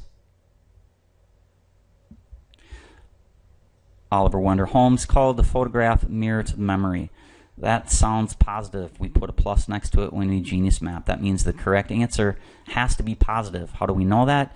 It says down further, images would become more important than the object itself. We know that the answer in 29 therefore must be positive. What we need to do also is Scooby-Doo, mirror with a memory. What's another way of saying mirror with a memory? That's positive. Let's go ahead and take a look at some of the answer choices we can cross off right away. C says makes the world around us seem unimportant. That seems negative. Cross it out. D glosses over the ugly parts of life so people don't have to be reminded of them. Well, mirror to the memory, that doesn't gloss over anything. That is a direct replication of what you see. Mirror of the memory. You remember experiences. Me, I personally have good, bad, and neutral experiences, just like yourself. So if there's a mirror to my memory, sometimes I have bad memories. Here, it doesn't say anything close to that. Cross it out. B says portrays the subject from the photographer's point of view. That's off topic and a slightly distorted concept here. A is the correct answer and says is an effective way to visualize and save a moment in time. A moment in time. Saving a moment in time, how do you do that? With a memory. And in this particular case, you take a photograph. When you take a photograph, that will give you a visual image of saving a moment in time. A is Scooby-Doo style, rewording the same concept but using slightly different words. 29 is A.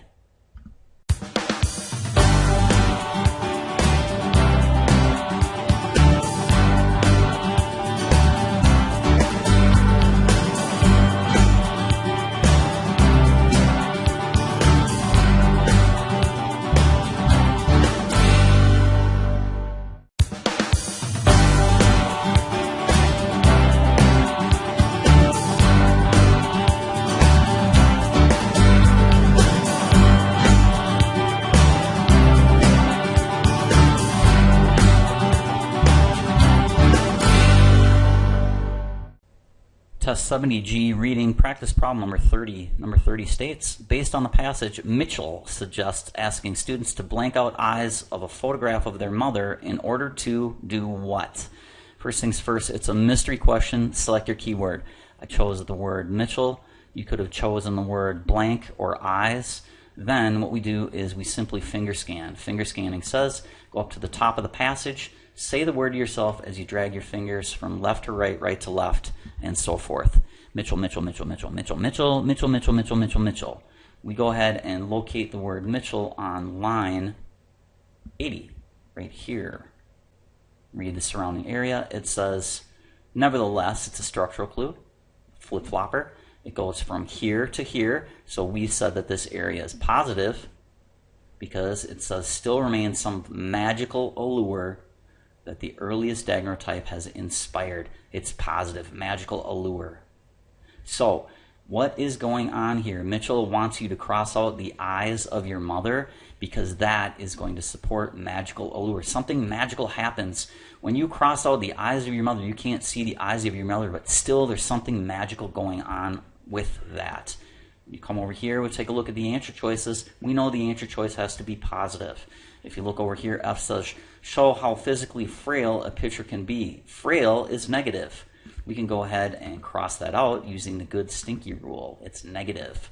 Magical is positive, and F is negative. G says, point out that they shouldn't take their parents for granted. That's off topic and also somewhat negative. Cross it out.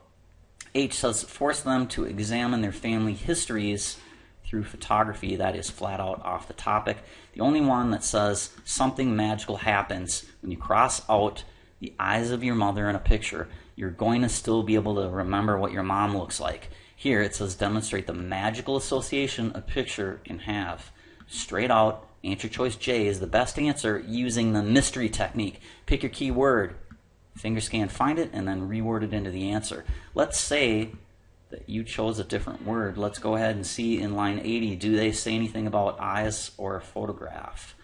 In line 80 up here, it says students. We could have used that as a word, and we could have eyes is right here on line 84. Either way you look at it, pick your keyword, could have been several words, gets you to the correct paragraph, read, and then translate that into the correct answer.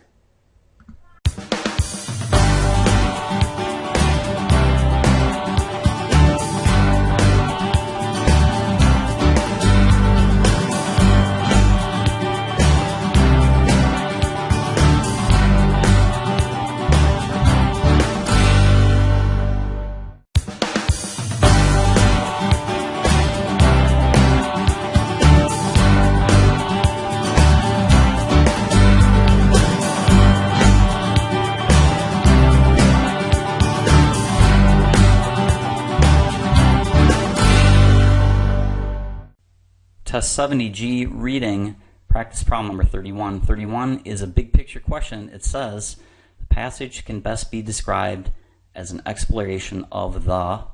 We're going to go back to our topic sentences and take a look and see what we see here. Paragraph number 1 talks about a collection of brilliantly colored paintings in South America of insects. Paragraph number 2 talks about the paintings, and the paintings were made by this woman named Marion, who was in South America but originally from Amsterdam. We continue on down the line and see that in paragraph 3 we talk about Marion, the painter of these insects, and how she was able to collect the insects and document these insects and make the intricate paintings of them. Then we go to the next paragraph. The paragraph talks about her journal. Her journal is taking into consideration metamorphosis, dealing metamorphosis, you think first thing right away from biology in junior high, metamorphosis of a butterfly. Okay, a butterfly is an insect. It's changing states. This lady is making paintings, and maybe she's painting a changing caterpillar into a butterfly. We go to the next paragraph. It talks about the rotting away. The rotting away of what? When you think of rotting, you think of dying. Then, how is this related to a metamorphosis? a caterpillar dies, and from the death of the caterpillar changing, it changes into a butterfly. So it's changing. It's a state change. We come back up here, we take a look at the topic sentence in the next paragraph. It says the metamorphosis of flies and ants and beetles. Noted the changing muscles, that right there, metamorphosis, changing, and now we understand how these insects are changing. We go to the next part here. It talks about the idea of death. The idea of death. Well, what happens when a caterpillar, a fly, ant, or a beetle? It changes states. That means the old cell is going to die and a new cell is going to be created, a new cell that is different. See how they're relating this all back together? You come over here, it talks about cell death is the night side of growth. Cells die, blah, blah, blah, blah, blah. But then when a cell dies, guess what? A new cell has to be born or grow. The big picture, therefore, is going to be this lady studying in South America, insects. She's a painter, but also she learned a lot more than just painting and documenting insects. She learned about cell development, whether it's growing, it's dying, changing states, and so forth. When you come over here, that's the big picture based on the genius map. Here is the answer. It says natural processes observed by Marion, who's the painter, and elaborated on by subsequent researchers. Here the subsequent researchers. How do we know it's the subsequent researchers? Because here it says in this paragraph, 20 years later. Scientists, which are new researchers.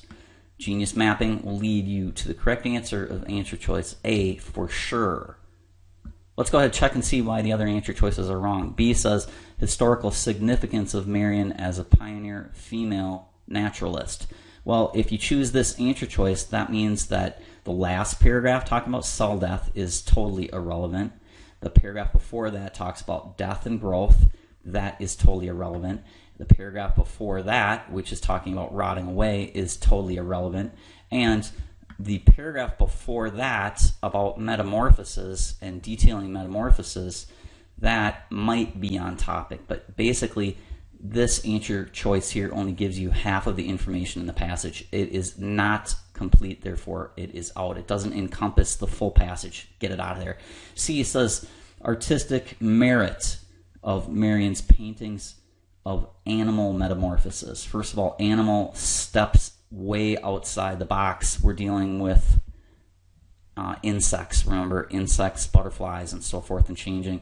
So animal is off topic. And then also the artistic side of it, artistic merit, that is totally off topic as well, because that doesn't entail anything to do with the last couple of paragraphs talking about cell death and the idea of death and metamorphosis. So that one will be out as well. Take a look at D. D says the developmental process by which frogs were observed.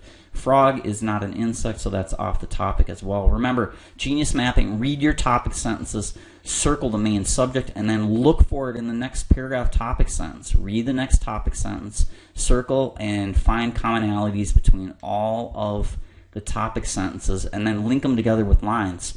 Right away when you do that, you see the only answer is going to be answer choice A for 31. Genius mapping, kids.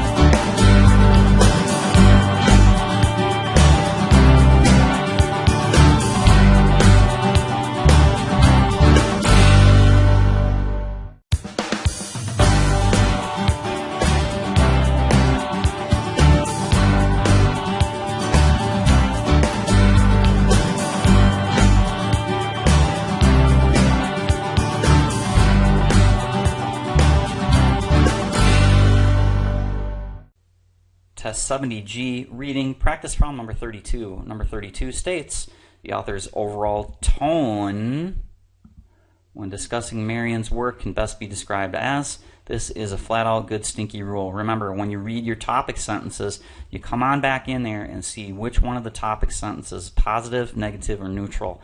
When you come to paragraph number 1, it says a collection of brilliantly colored paintings. It's positive. I put a plus next to it over here.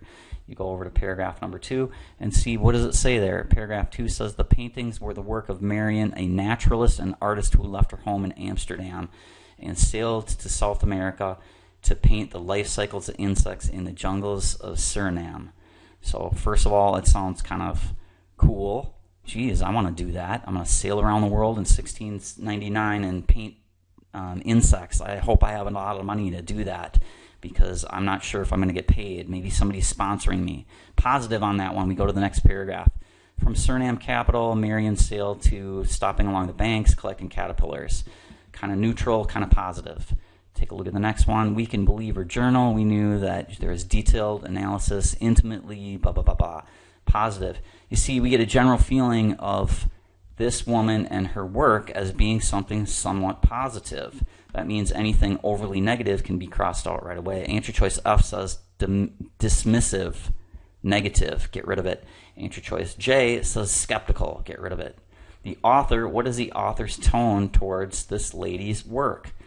It's got to be positive because we've seen up here, it sounds like she knows what she's doing. She's able to travel around and paint paintings of brilliantly colored caterpillars and so forth. And answer choice G says neutral.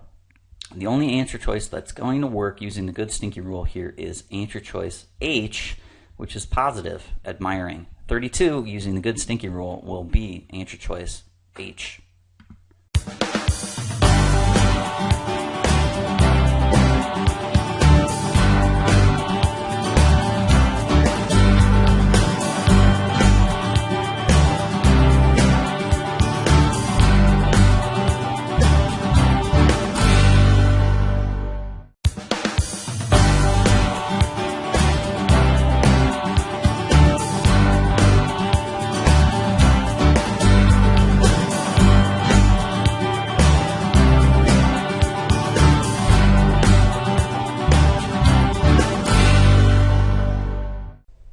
Test 70G, reading, practice problem number 33.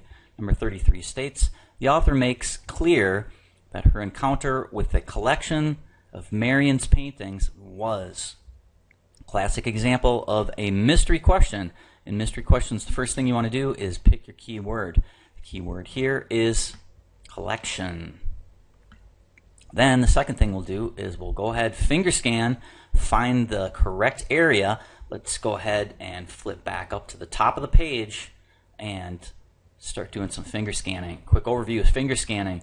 Finger scanning, you take your finger from the left to the right and say the word collection to yourself as you drag your finger across the line of words. You're basically just looking for the word collection. Then we'll go down a line and we will go backwards. Left to right, right to left, left to right, and saying the word collection. Collection, collection, collection, collection. You notice that when I say the word collection 3 or 4 times in a row, it's pretty slow. So what we can do to speed up is just say the first 3 letters of the word. Collect, collect, collect, collect, collect, collect, collect.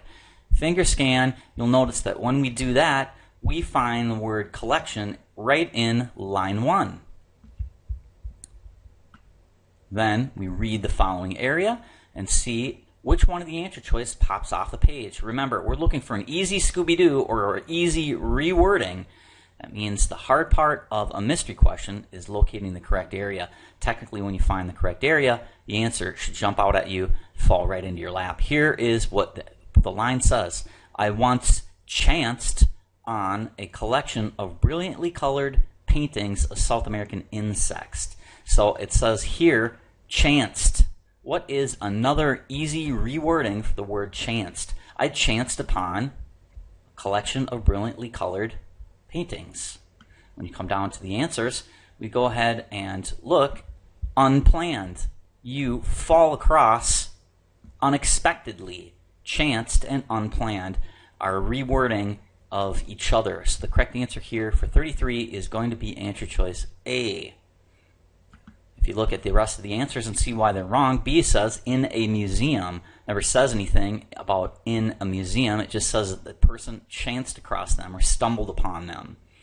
Answer choice C says in her youth. That doesn't say anything in line 1 about the youth. And D says brief. This doesn't make any sense. It can be crossed out right away. Problem 33, therefore, using the mystery technique, finger scanning for the word collection, we will derive the correct answer only of answer choice A.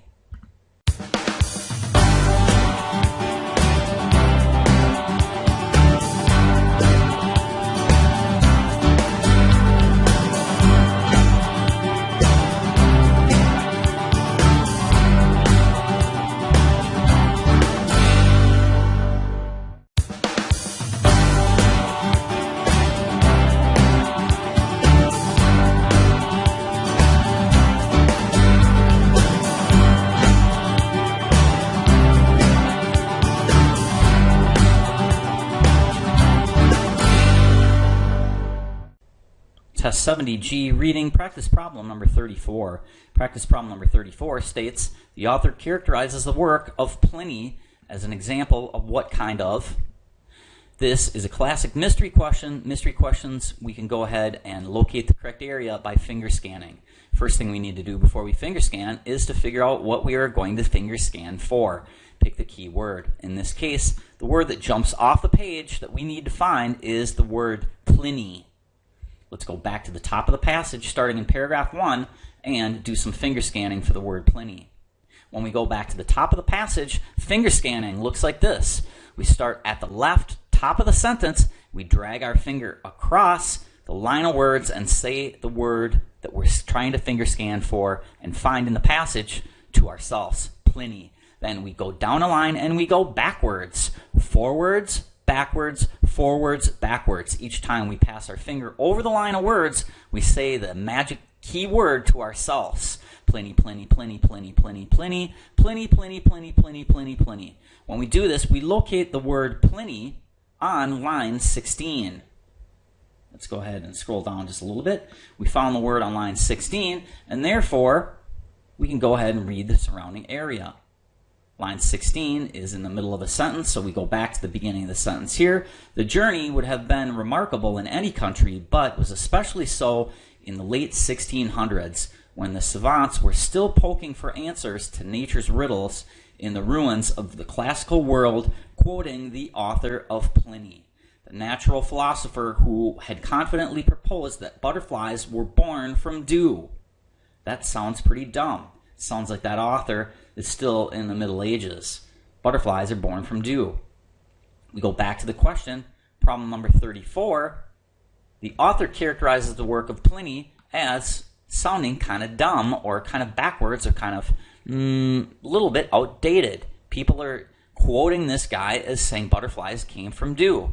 Which one of these answer choices emulates what you see in the passage? Hey, Pliny says butterflies were born from dew. Answer choice F says impressively authority. Well, that's not very impressive because everyone knows that butterflies are not born from dew. Cross it out. Answer choice D says outdated. It's an outdated resource that many researchers in Marion's day were still relying on. That is the correct answer. Let's go ahead and take a look at Y, and we'll come back and take a look at answer choice H and J as well. If you go ahead, go back to line 16 and cross-reference it, you see here it says, in the classical world, quoting the authority of Pliny, the natural philosopher who had confidently proposed that butterflies were born from dew. It looks like in the 1600s they were poking for answers and using outdated information from this medieval philosopher saying butterflies are from dew. Well, obviously, 34, the correct answer is going to be G on this one. Let's go ahead and take a look and see why H is wrong. H says ancient wisdom that fortunately had survived. Ancient wisdom, butterflies being born from dew, is not really ancient wisdom. It's just flat out wrong. Cross it out. Answer choice J. Fraudulent work that 17th century savants were exposing to public scorn. Well, they were using that old, outdated information and quoting it. They weren't exposing it and scorning it, so that's off topic as well. Answer choice G is the only one that will work for 34. Mystery.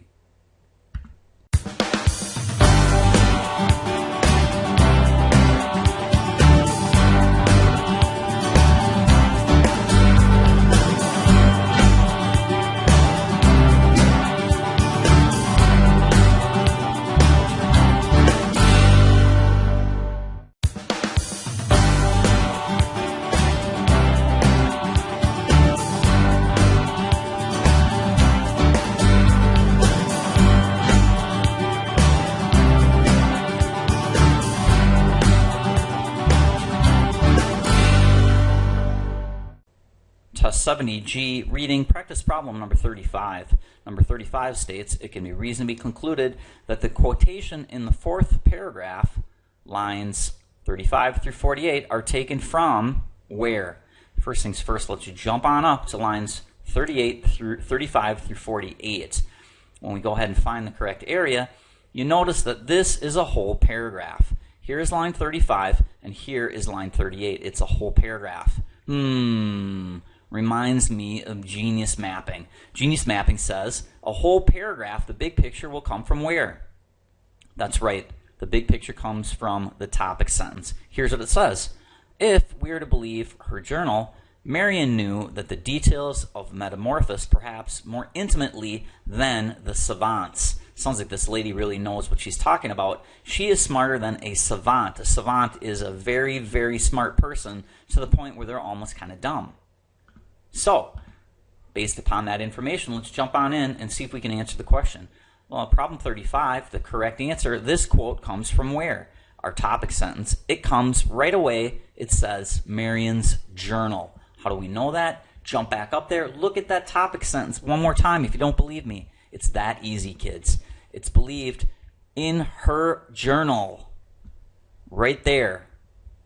Remember, this is called the Kelly Sparkplug rule. The big picture from the paragraph topic will come from that topic sentence here. This is a large line reference quote. Large line reference. The big picture always comes from, yep, you guessed it, the topic sentence. B is the correct answer using the Kelly Sparkplug. Look at your topic sentence rule.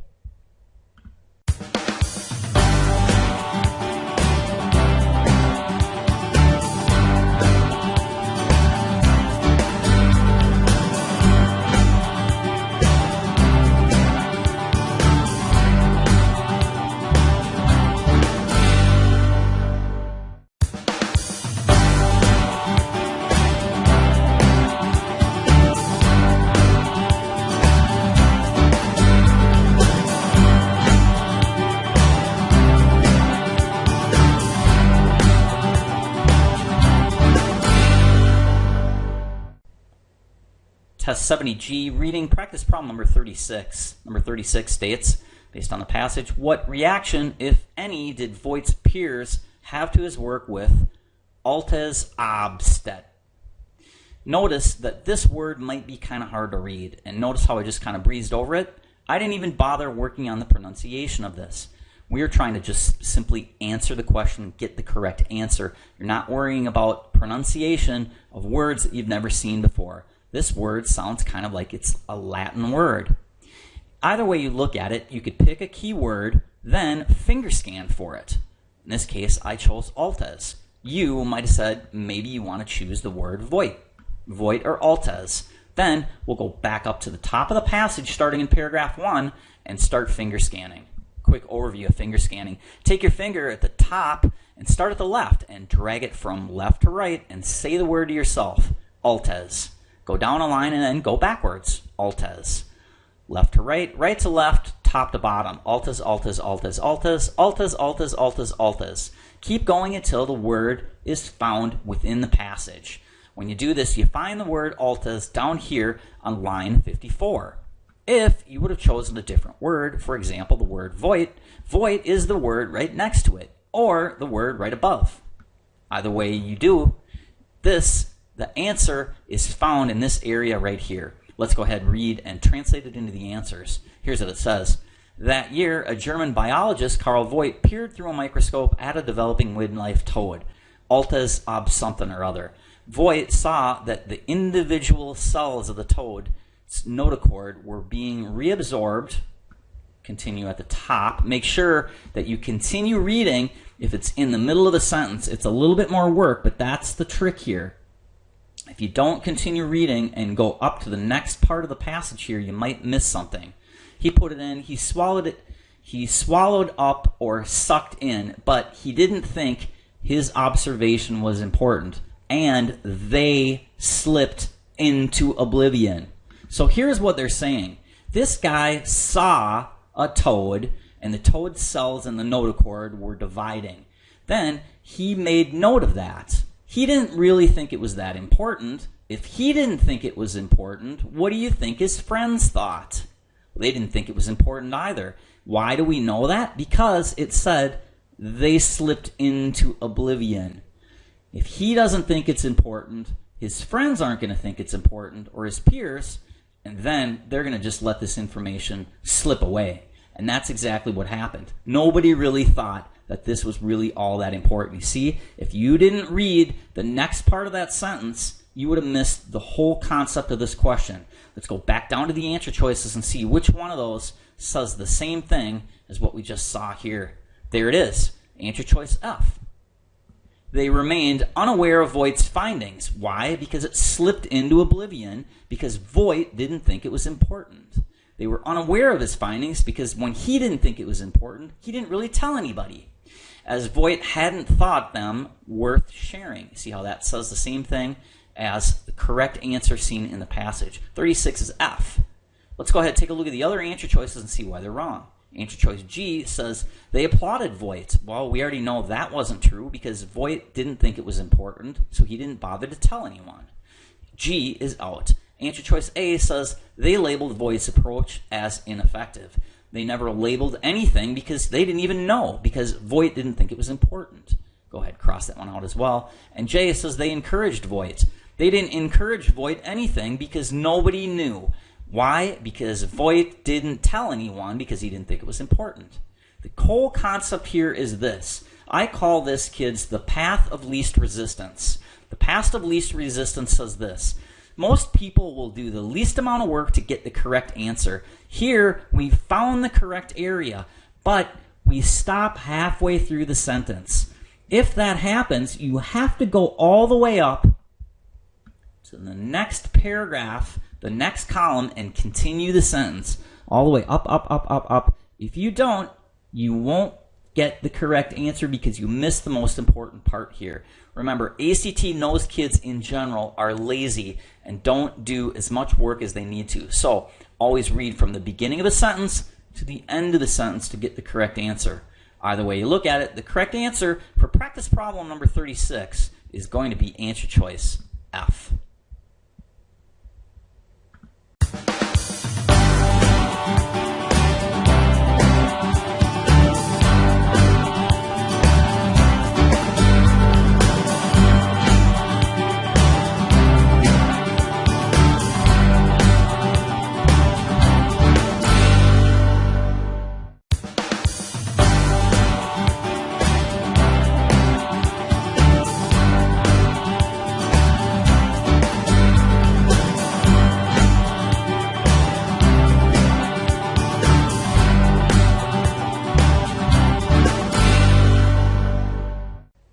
Test 70G reading practice problem number 37. 37 states, the main point of the sixth paragraph, lines 58 to 66, is that 58 to 66 is a large chunk of material. Let's jump on up and see where that is. When we find lines 58 to 66, we notice that the whole chunk of material is one paragraph. Kelly-Sparkplug rule. Kelly-Sparkplug says people write paragraphs from the perspective of topic sentence at the top and details that support the topic sentence. If you want to know the big picture, the best place to start, you guessed it, the topic sentence. Here's what the topic sentence says. 20 years later, scientists observing metamorphosis in flies, ants, and beetles noted changing muscles and glands, the wholesale death of cells. Well, we know that this whole paragraph has to be about a metamorphosis and how things are metamorphosing or changing, cell death. So we know the big picture for this paragraph is about cell death and metamorphosis. So when we come over here, we take a look at the answers. In 37, we can start crossing some stuff out. Let's go ahead and take a look at D. D says animal organs undergo a complicated shaping process. D is off topic because it's a shaping process. We know that the big picture for the paragraph is about metamorphosis and cell death. So shaping process would suggest some type of a metamorphosis, but it doesn't say anything about cell death, so we can cross that out. Also, didn't we say something about insects? So maybe the paragraph talked about animals, but we didn't see that in the topic sentence here. So animal organs is a little bit off topic as well. Take a look at C. A wider array of animals need to be studied in order to understand cell death. Well, we do talk about cell death, but now it's saying that a wider array need to be studied in order to understand it. That is incorrect. Let's go ahead and cross it out. Answer choice A says many animals experience metamorphosis at some point in their life. Never says anything about that. It does say metamorphosis, so that is on track. It does mention animals there, but it doesn't say anything about cell death. So we know that that is one of the key things from the topic sentence that's left out, and therefore A can be crossed out as well. Let's take a look at B. B says cell death, there we go, is critical to proper development of insects and animals. Cell death in insects, great. That development, they're referring to the development or changing or metamorphosing. Let's go back in there and spot check our work. If you look up here, it says the wholesale death of cells. Later studies developed bones, muscles, and other tissues in mammals. Mammals, that's another way of saying an animal. So you see that we're on track here. Cell death in animals and in insects through metamorphosing. The correct answer, therefore, for this particular problem, problem number 37, will be indeed answer choice B. Mystery question. Here, we're going to use the topic sentence here to get to the right particular area. You don't need to read all of it. Sometimes if you were to read the whole thing, you get a little bit confused. So stick with the topic sentence. Check and see if you can answer the question. If not, maybe read a little bit more. 37 is B.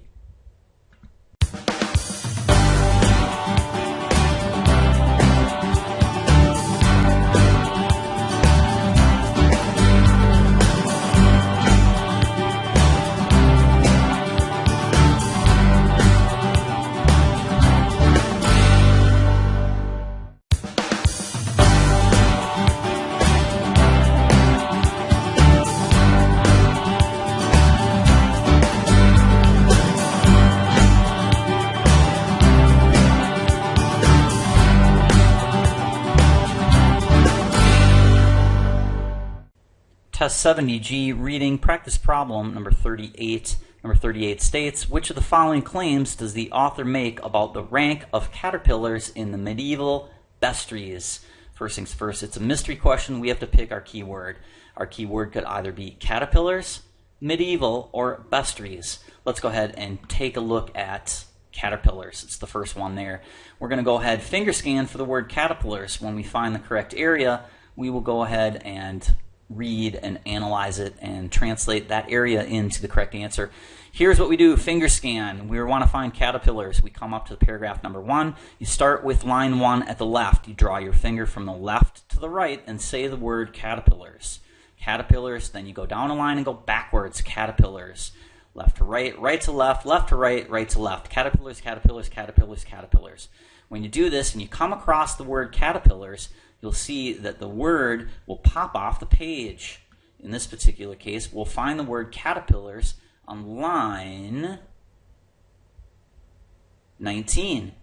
Line 19, or on line 22. We find caterpillars here, and we find medieval bestiaries here on line 19. Either way, it gets us to the right paragraph. Then all it really is now is a matter of just reading the area and translating it into the answer choice that fits the best. In this particular case, let's go ahead and take a look at caterpillars. Caterpillars, if they were considered at all, were classified apart from winged insects and lumped together with worms and serpents. We found the word caterpillars, and now it sounds like they're miscategorizing these caterpillars and putting them in with worms and serpents instead of winged insects. A caterpillar turns into a butterfly. Now, a butterfly flies, whereas a serpent or a worm crawls. So it sounds like these things are being miscategorized. Let's jump on down to the answer choices and see what they say. Problem 38F. F says caterpillars were ranked just below ostriches. No, that's not true. We can cross that out. G says caterpillars were ranked with winged insects.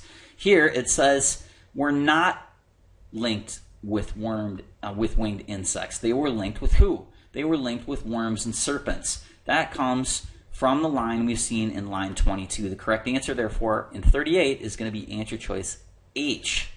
Let's go ahead and take a look at why J is wrong. J says caterpillars weren't considered worthy of inclusion and were not ranked. Well, go back to line 22 and you see that that is just a flat-out false statement, because it says right here on line 22, when we finger scan for caterpillars, it says they were considered, if they were considered at all, they were classified apart from winged insects and lumped in with worms and serpents. That will lead us to the only answer choice that makes sense and answers the question correctly, which is answer choice H. Caterpillars were ranked with worms and serpents, when they were ranked at all. 38, H is the correct answer. Remember, kids, if it's a mystery question and it doesn't tell you where to go, you have to find it. We call it mystery questions. Pick your keyword, finger scan, find it, and then reword it into the correct answer. 38, once again, H.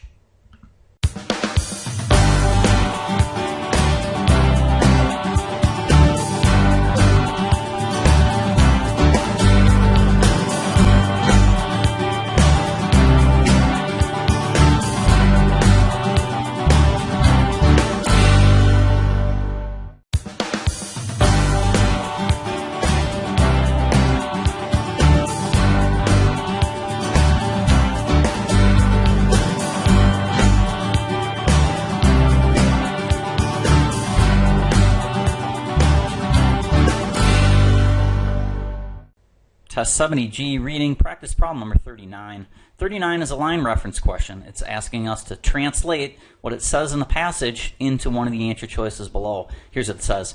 It can reasonably be inferred that the phrase pivotal moment in line 28 and 29 most nearly refers to the moment of. Now we have to go into line 28 and 29. Here's the trick. We want to read the sentence before 28 and 29 and maybe a little bit further. The somewhere around 28 and 29, above or below, will give us a clue into what they're talking about. Let's jump on up, take a look at lines 28 and 29. When we find lines 28 and 29, we notice that the topic sentence is up here. And the topic sentence talks about this lady sailing around the world, stopping along the banks to collect and watch closely for signs of metamorphosis. Signs of metamorphosis. So what is a Scooby-Doo or a rewording for metamorphosis?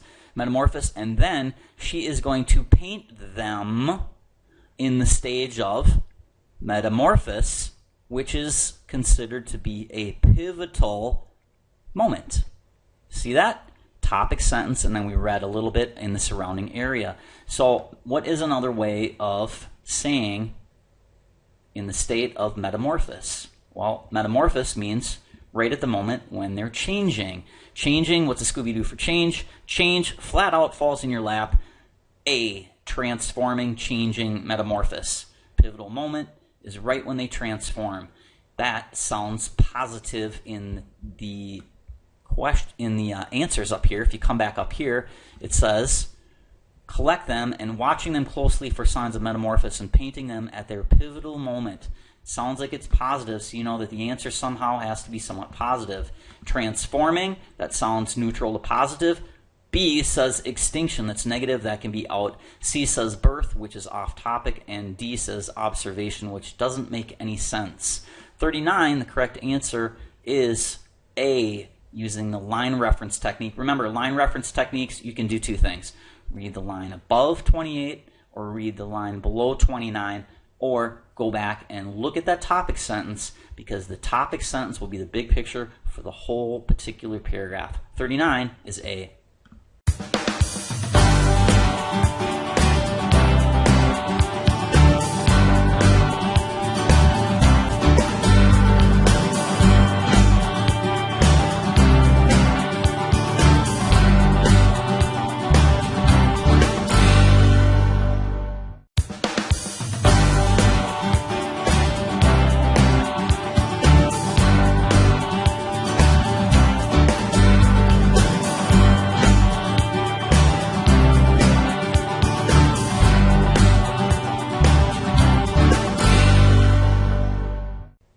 Test 70G, reading practice problem number 40. Number 40 states, according to the passage, the notion that death would chaperone growth, line 67, was initially met with which one of these answer choices? First of all, it's a line reference question. We're going to have to go back into line 67. Sometimes we'll have to read the sentence before 67 or the line below 67 to get a feel for the surrounding area. Let's go into line 67 and see what they're talking about here. Also, we can use the good stinky rule, which is if the sentence is positive, negative, or neutral. Let's go back in here and see what they're talking about. Here is line 67. The idea that death would chaperone growth was what? Was not easy to accept. So we want to find an answer choice that says it wasn't easy to accept. What is another way of saying not easy to accept? It was resisted. When something is resisted, it's not easy to accept it. Here, H is off topic because curiosity is flat out wrong, and curiosity sounds somewhat neutral to positive, and resisting or not easy to accept sounds negative using the good stinky rule. Let's go ahead and take a look at answer choice G. Says, that is way too positive. Resist is negative. Not easy to accept is negative. And curious is neutral to positive. So we know that H and G are both out. And answer choice F says relief. Relief, when I have a stomach ache and I have some relief, relief is positive. The only answer choice that's negative is the correct one here, which is answer choice J. Remember, not easy to accept is negative. Resist is the only one that's negative. The correct answer for 40, J. Remember, good stinky rule, kids. Anytime a sentence is written, you can go ahead and label it plus, minus, or neutral.